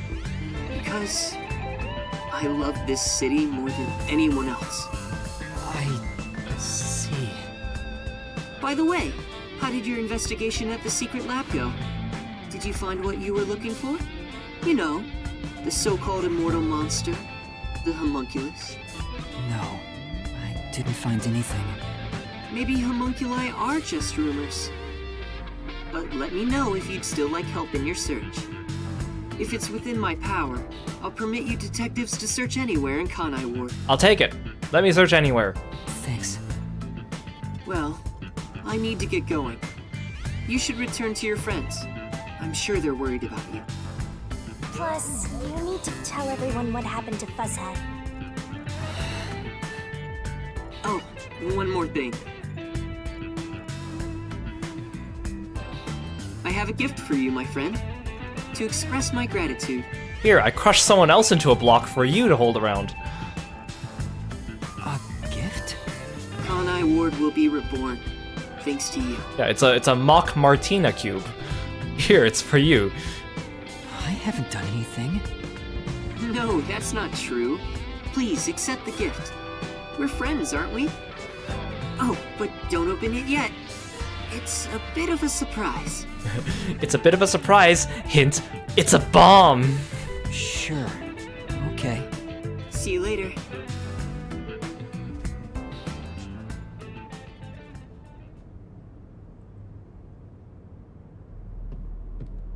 Look, he is back! Halara, I got some bad news for you, girl. Are you alright? We saw a bunch of peacekeepers heading that way. Well, how did the investigation go? The case is closed. Closed? Really? I see. I'm relieved to hear that. Now the chief can rest without any regrets. Rest? Wait. Do you mean the chief? Wait, if you knew he was already dead, why were you continuing to do CPR on him? Wait, you're joking. Oh yeah, right? Of course Halara knew all along, because Halara is the best detective that knows everything. He passed away quite a while ago. Why were you still doing CPR on him? Just to keep up the facade? I was hoping he would live until Yuma and the others returned, but there was nothing we could do. Aw. A while ago? Then that means he was dead before the Mystery Labyrinth. That explains why he didn't say anything in there. If that is indeed how it works. No, it can't be. Chief Yako, please, tell me you're only sleeping. I will turn back time now, so please, open your eyes! Stop it! There's no need to keep pestering the chief. But... I wish I could do something too! But he's dead! As a detective, you should understand that. Sorry guys to ruin the mood here, but I'm assuming you want to know how the case ended, so...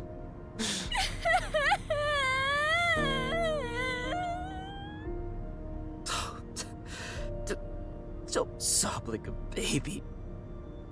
I want to cry too, but...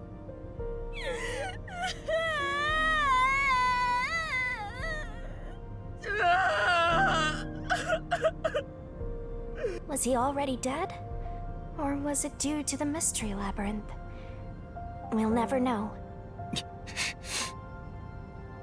I think I'll head home now. My business here is done. So cold-hearted. As usual.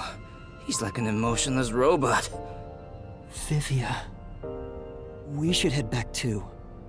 With the chief, of course.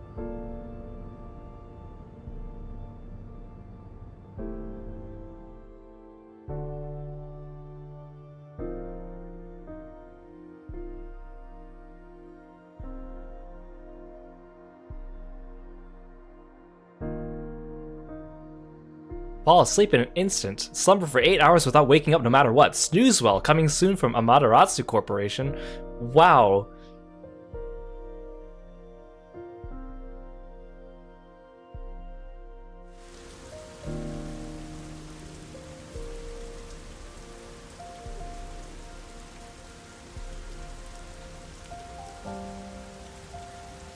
Master, how long are you gonna let this get you down? I know you're shocked that Buzzhead was the culprit, but you and I solved it together, so shouldn't we be celebrating? Shinigami's like, I know you're sad that your friend died, but I want to have a party. Solved it? Yes, we did learn the truth, but it didn't resolve anything. What's the point of solving something if it doesn't save anyone? In the end, we still don't know why the chief did it. How could you even consider it solved? I understand why you're upset. Alright, I'll leave you alone for now. Yuma? I thought you'd be here.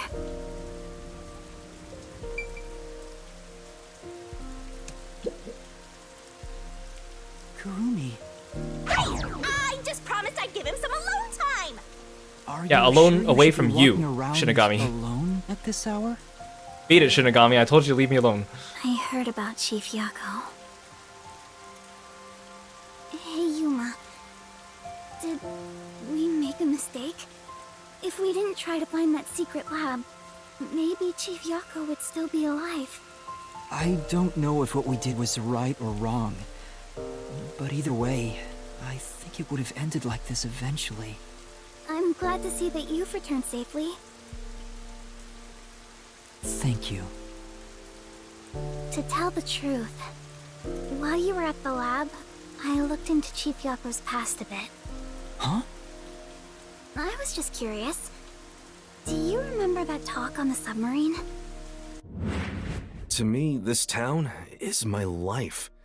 My bitter past, my fun memories, they're all right here. I just wanted to protect the happiness I found within arm's reach. But it wasn't easy. It was too much for me to handle on my own. And as a result, I lost everything. I was an empty shell until you all came along. In short, the chief lost his wife 4 years ago. She was a researcher at Amaterasu's lab. The chief's wife was an Amaterasu researcher? On top of that, his wife's death was declared an accident. But there seems to be more to the story. At the time, the lab's head researcher was suspected of leaking technological information. It was the chief's wife that blew the whistle. If what she said was true, he would have been removed. But on the day before the commission came to investigate, an experiment went wrong and exploded, killing her. It's obvious that someone was trying to silence her. Kurumi's role as an informant. Exposition. That's Kurumi's forte. Exposition. Yeah. Chief Yako probably suspected that too. He was conducting his own investigation.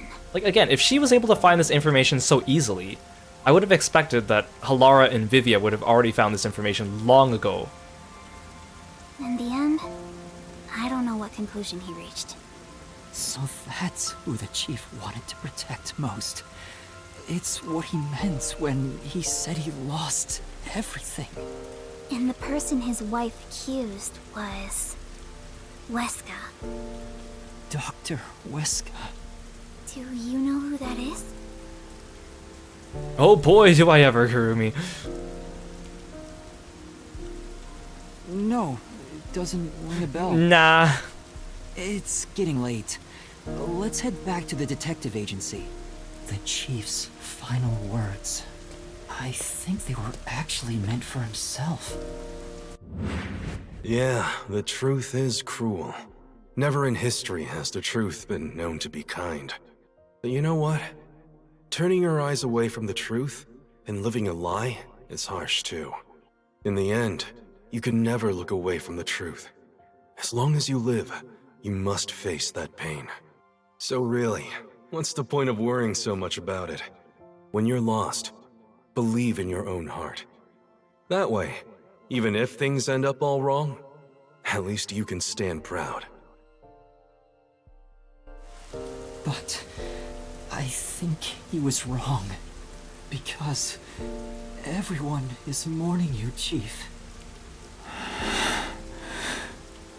Chief, I've made up my mind. No matter how cruel it may be, I will expose the truth hidden in this city.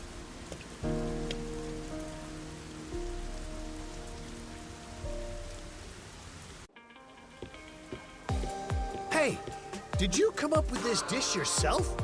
I've never had anything so tasty. Again, they went through all the trouble of introducing the ramen shop customer and the ramen shop owner. Is the mastermind behind this entire thing gonna be the ramen shop? Like, what is the point of these two?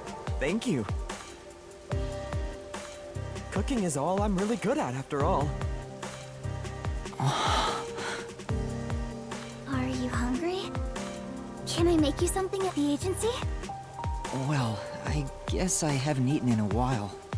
What? This Splatty is gonna mix something dangerous into your food. Oh, shut up, Shinigami. I suggest you stay far away. It's just you stay far away. Alright. What should I make? I need to cheer you up.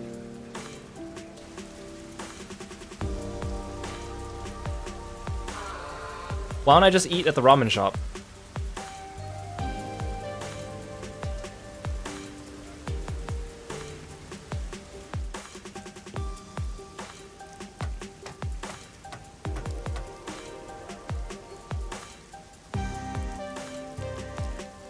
Hey Vivia, it's nice not murdering each other. Hello. Make something in the kitchen. She seems rather considerate. She's a nice girl. Yeah. I wish you'd be more considerate to me.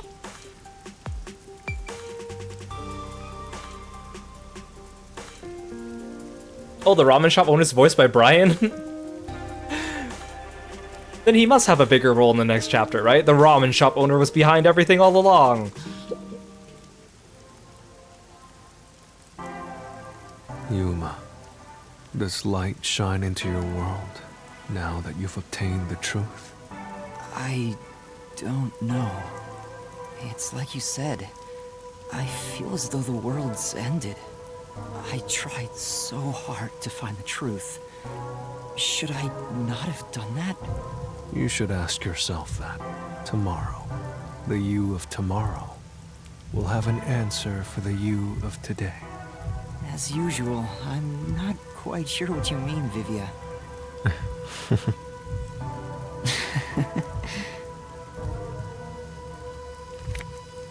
I thought he was about to pull out his knife again. It was hidden in the drawer of the chief's desk. It seems like a letter from Anonymous. Anonymous? You mean Yomi? Of course, he didn't know Anonymous was Yomi.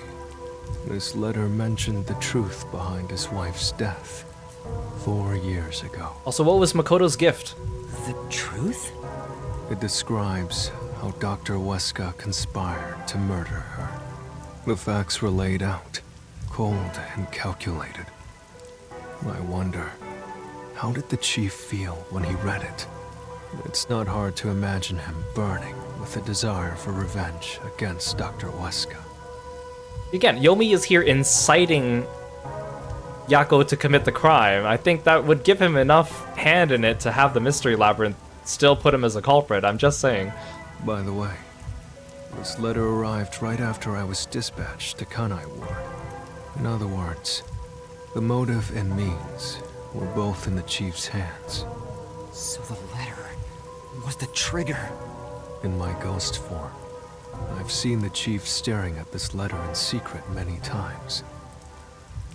So then the chief... Okay, remember the submarine got blown up, right? So that means the chief must have been carrying this letter at the time on his person. I mean, he's still drowned in the river, so the letter would have at least been wet. Unless he kept it in a secret space and then brought it in. Otherwise, the letter would have also gotten blown up with the sub. Unless Makoto also recreated the letter. Back then, I didn't know what he was reading. but I know the Chief was thinking about it constantly. Perhaps the map of the lab was sent together with this letter. If so, then it was a total setup. I'm sure the Chief deeply regretted using our fortes as part of his crime. Or maybe that's just the truth I seek. Maybe it's nothing more than wishful thinking. I mean, considering he kind of just left you guys to fend for yourselves against the Peacekeepers after the fact. You might be right. I think the Chief wavered back and forth the whole time. Yeah, I agree. Some people think Vivia is cold-hearted, but I think he cared deeply for the Chief. He really did admire him. Well, I think he's terrible at showing it. He needs to work on his facial expressions at the very least. By the way, Yuma, Yomi definitely was the mastermind who worked in the shadows to put this together. With that aside, there's one more person I'm curious about. The mastermind. The ramen shop owner. You mean Makoto Kagutsuchi? I know. Do you think it was a coincidence he brought me to the lab today? Or... Oh, the phone. It's a call from the WDO. We should go back inside. Again, how did Makoto reconstruct our very special phone that only has a direct line to the WDO? Hey, Cool Cam! Welcome to the stream. Thank you so much for following me. Welcome. Amazing physique. Number 1 of the WDO may look wizened, but beneath his robe is a muscle-bound body comparable to that of a youth's. Littered in scars following encounters with a variety of criminals. Kinda hard to imagine with his old man face. And wrinkles. Blank weak mystery. I know about Yako Furio. This guy has a young, ripped muscle body underneath that robe. Who could have suspected that a proud detective of the WDO would commit murder? He doesn't know anything. If only the World Detective Organization had sent support to Kanai Ward sooner. Stop it. There's no point in saying that now. I can hear you. Enough idle talk. Focus. The only thing a detective must do is solve cases. Concentrate on solving mysteries. Emotions will only shackle you as a detective. Emotions must be discarded to reach a perfect solution through a perfect deduction. I know you're suffering from the loss of your chief, but the investigation must continue. Until Kanai Ward's ultimate secret is revealed, the great global mystery will never be solved. These are heavy responsibilities. It demands your complete attention. Well, if it's so important, give us some support and some information. It's so vague. In that case, please tell us. What is the great global mystery? Many master detectives have already been killed. Keeping us in the dark could lead to more deaths. Yeah, like he gives a crap. Like what happened to our chief. Very well. The great global mystery is... the most despair-inducing event in the whole world. a mass kidnapping case. Huh? Kidnapping? Yes, countless people from around the world have been kidnapped and taken to Kanai Ward.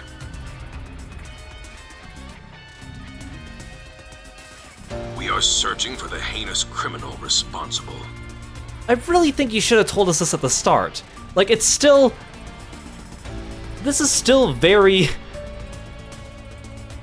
it's not vague, but it's also still pretty general. You should have at least told us this at the beginning. Heinous criminal. Lots of people have been taken to Kanai Ward? But where could they gather that many people in this city? Well, I have an idea. Restricted area? Huh? Seriously? Alara seems to know something. You'd better go have a chat now. Fine, I'll talk to everyone. Hey. Emotions will only interfere with uncovering the truth, right? I'm sure Yuma feels the same right now. Wait, I'm Yuma. Yeah, it's the ramen shop. They're gathering everyone at the ramen shop. Dastardly fiends. Where could they be gathering people in the city? I've got no clue. Any ideas of a place like that, my man? No way. If the World Detective Organization had sent support, perhaps the chief would not have died. Does number one believe even that sort of emotion should be discarded? Is Kurumi with us? No, she left. Is she making food in the kitchen? Oh, I can't even go that way. The restricted area. They could gather all the kidnapped people there. You're right. That would be the perfect place to hide them. I was planning on discussing it later, but there is some new information about that place. It appears that the restricted area does in fact have a corpse disposal facility. However, there are lots of rumors about the restricted area. For example, they even say it's a corpse disposal facility where bodies from Kanai Ward are dumped off. What? That rumor was true? In Kanai Ward, corpses rot easily due to the humidity from the rain, so they are quick to retrieve bodies. The corpses are then loaded onto trucks and transported to the restricted area for disposal. But that process is managed by a department with a handful of people working directly for Amaterasu's CEO. So is Huma the leader now, or Halara? Desahiko could dress up like Yako and pretend everything's normal? Do you know how messed up that would be? Oh, jeezums. You guys are sick. You guys are sick. On top of that, they are only involved in transportation. They aren't aware of what happens afterwards. How the bodies are buried and who buries them is a mystery. How did you find all this out, Halara? All of this secrecy around the burials. It's suspiciously cautious. The CEO is that Makoto guy, right? Does he have something to do with the corpse burials? But how is the global kidnapping case related to a corpse disposal facility? I know! They are forcing the kidnapped people to bury the bodies! I doubt it. Why bother kidnapping just for that? Anyway, there's definitely something happening in the city. Something sinister. Meanwhile, number one's still on the phone, like, dudes, I'm still here. We just don't know what it is. While we're at it, perhaps I should share the information I've obtained as well. See, like, if the overall plot of this game is about this global secret and ultimate secret of Kanai Ward, any clues we've had— oh, hey, thanks, Felix. Any clues we've had leading to it have just been given to us on a platter. Like, it's all exposition. Like, none of this stuff is stuff that we found out on our own. It's all stuff that people just tell us. Which kind of makes it not very exciting. Huh? You got something too? That anemic vampire knows something. I sure wish we What is going on in the city? Let's listen to Vivia first. We still have time to figure things out once we have all the details. Also, we still have number one on the phone here. He apparently is totally cool with that. I don't know if it has anything to do with what's going on here. How many streams have I done for this game? Oh gosh.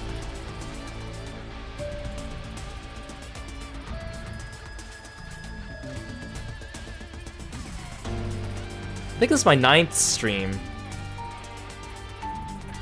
So I did chapter 0 altogether, and then I did prologue with chapter 1 investigation. And I think every other chapter has been— yeah, every other chapter has been 2. I think this is my 9th stream.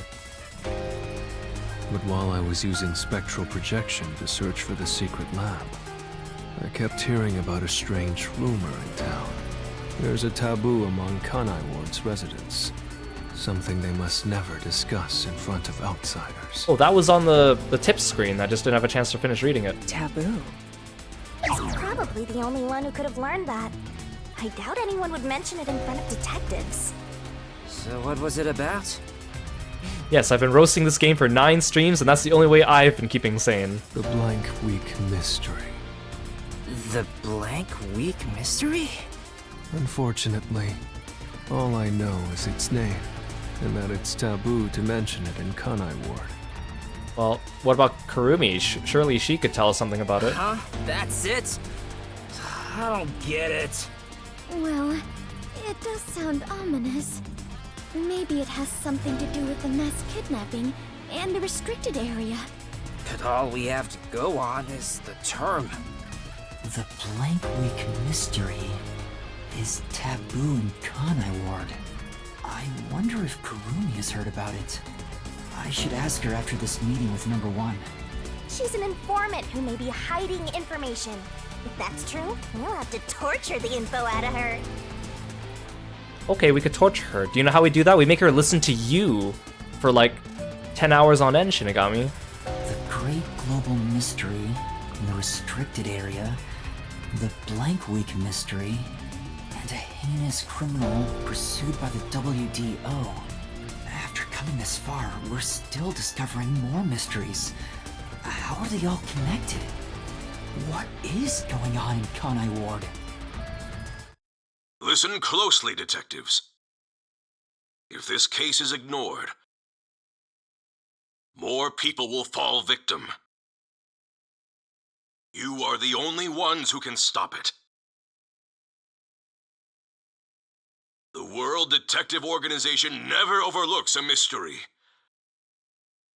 Any and all truths must be exposed. As always, we are aiming for a perfect solution.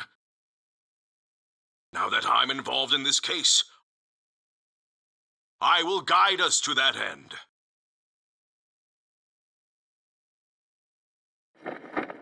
You should have just done that from the start. Go forth, proud detectives. Eliminate all Oh, okay, goodbye. Okay, goodbye. What's going on? What was that flash? Number 1, I heard an explosion. What's that? Another branch. A news flash. Alright, give me the video feed. Well, a lot of help that guy turned out to be. Breaking news. The WDO headquarters has been struck by a terrorist bombing. Here's live footage from the scene. You can see the fierce fire. Wow, the news sources got this quickly. For those of you just tuning in. Terror attack? The WDO. What's going on? What is this? What is happening? Master, this is...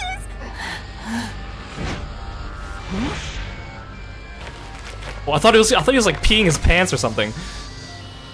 What is this? Okay, it's not a bomb, but I must rewind. No, it's gas. Everyone, hold your breath. I wanna die. Oh, you shut up, Vivia. Hey, Master!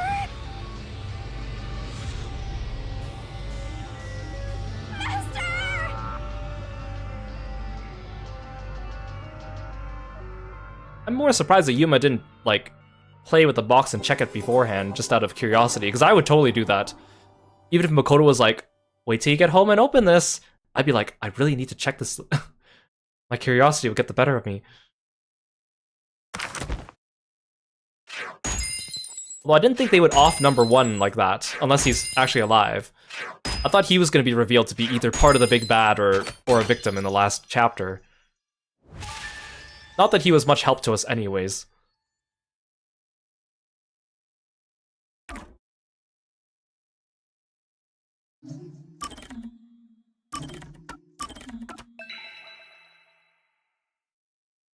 So that chapter was more interesting than the previous ones.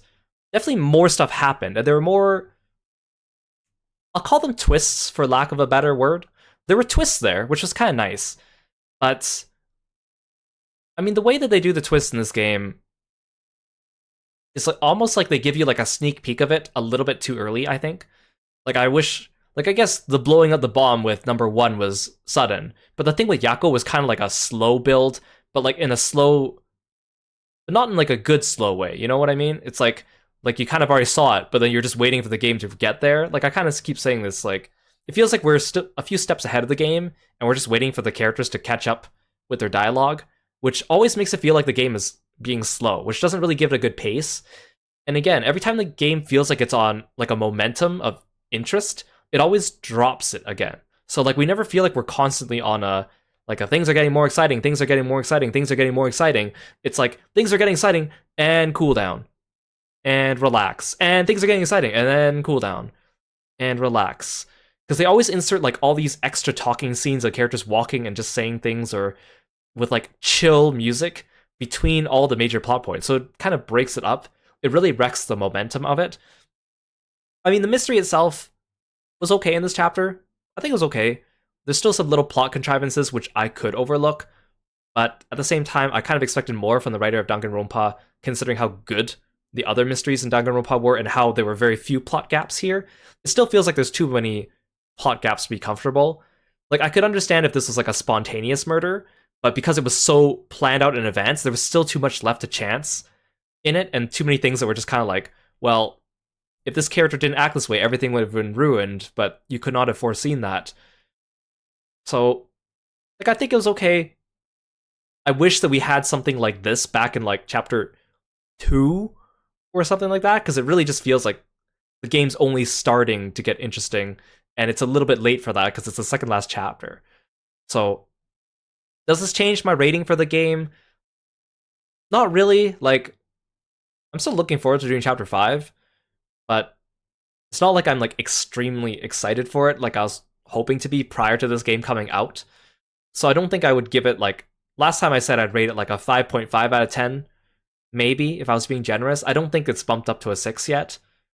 But again, maybe chapter 5 will change that, but even if it does, it's a bit late to be doing that. I'm so brave going so long between saves. Well, they do have, like, there is an autosave. I'm depending on the autosave. But, like, when I look back, like, I've been thinking about this game a lot, just because, like, obviously it's not meeting to my expectations, but I've been trying to put it exactly into words what it is. And, like, if I look back, and again, I'm going to keep going back to Ace Attorney and Danganronpa, there is an overbranching large plot in those games. Well, Great Ace Attorney, not so much in the regular Phoenix trilogy, because those games are episodic. But there's usually, like, a big overbranching mystery, and the game will drip feed you little bits of that mystery, and the game will give you new mysteries, and then solve those mysteries, and then present a new one to keep you satiated. But here, it's almost like we have this big overarching mystery, but it doesn't really get mentioned except at the beginning and end of every chapter. They just kind of exposition you an extra piece of information that's not usually that interesting, like, there's a secret lab. There might be homunculi. There's a restricted area. Like, it's nothing that makes you go like, oh, whoa, like, how are they going to use that? I really want to see. Oh, no, please don't end now. I need to keep going. Like, it doesn't give you that kind of feel. They don't drip feed you enough of the interesting things. And they don't give you, like, here's, like, a mini mystery point, and then we're going to solve part of it, but then it opens up a new mystery, and then gives you, like, a little bit salivating for more, right? They never seem to do that. And I think that's what kind of makes me lose my interest in the overall plot here. And I don't really feel too much for the characters, because I don't feel like they've done a good job of developing the characters. Like, it's okay to have quirky characters, but it's almost like they rely too much on those quirks to make the same jokes. Like, it's almost like everyone's comedic relief. And when everyone's comedic relief, it takes away from it. And also, you know, the whole tone about every time something intense happens, Shinigami always brings the mood back to being happy and cheerful, which is completely out of place, which also hurts the game in building its momentum. Like, I want to feel bad for Yako. Like, I do. Like, on the inside, I feel bad for him, but I didn't feel like crying during it, because we didn't really get to know him that well. And unless you were a big Yako fan, then, like, it kind of falls a little bit flat. And also the fact that they drag out the fact that he's going to die for so long that when it does happen, it's like, I've kind of already mentally prepared myself, because we've been talking about this for 2 or 3 hours already. So, again, it was like a point where the game had the potential to make a big impact, but there were so many little factors that lessened the impact. Does that make sense? Like, I'm trying to be fair for the game. Again, if you're going into this, like, completely new first mystery game, never played any of the Danganronpa games, no expectations, and whatever, you know, it might come off as a completely different experience. I also think the mystery labyrinths, I still think, are very flawed. The fact that you get 90 to 95% of the clues before you go into it means that you've already pieced together large chunks of it before going. While in Danganronpa and Ace Attorney, you have a bunch of evidence, but you still don't know where it fits because you still need like the testimony and the stuff from inside the trials to piece it together. But the Mystery Labyrinth does not take the place of the trials, especially because the Mystery Labyrinth is also not character-driven, because all the characters in the Mystery Labyrinth are just phantoms that just spew facts at you and then throw tantrums, instead of actually having, like, they don't formulate a real argument against you. Like, you know how, like, the prosecutor's always like, oh, we disprove this, and then suddenly the prosecutor turns it on your head, and suddenly turns it to their advantage. You're like, dang it, I was getting somewhere, and they've brought up this thing. Like, it doesn't feel like the phantoms take the place of that. And we have really yet to find a Mystery Labyrinth that actually solved our real-life problem. Like, in Chapter 2, solving the Mystery Labyrinth created a diversion enough to take Martina's eyes off us to not shoot us again. But, like, Chapter 0, Chapter 1, Chapter 3, the Mystery Labyrinth could have been skipped, and we still would have been saved from our situation. In this case, the Mystery Labyrinth didn't save us from our situation, but did give us information that we're going to carry forward to Chapter 5. So the Mystery Labyrinth still served a purpose here, but the game's over-reliance on being saved at the last minute by someone barging in, whether it be Makoto or Yako or Halara or whoever, it's just become too much of a comedic shtick. I think those are all my major thoughts about the game. I think we're going to be able to finish this game in 2 more streams. I'm going to aim to finish Chapter 5 in 2 streams, because we finished all the other chapters in 2 streams except for Chapter 0, which was 1 stream. If I need to, I'll take an extra day just to wrap it up. I know there's an epilogue afterwards, but I would also like to do a stream where we read over the prequel novel, which is centered around Yako. It's a free... It's not a pre-order bonus, I found out. It's like a first-run copies of the game came with it, so I have it.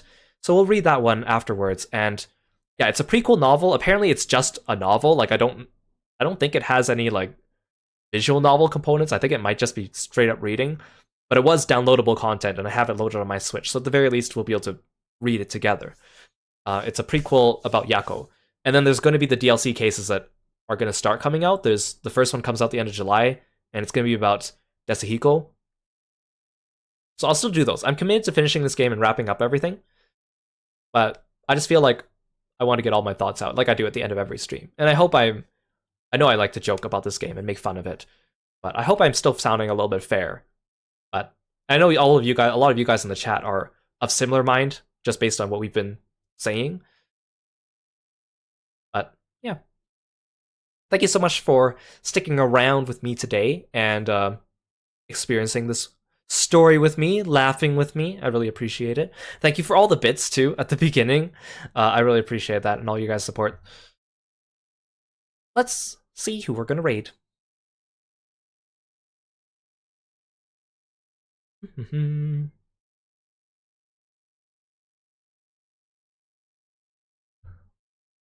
Let's raid our friend Kit, who is playing League of Legends. Yeah, I'll see you guys tomorrow. We'll start Chapter 5 of Master Detective Archives Rain Code. Thank you so much, guys. Take care. Have a good week. Bye-bye.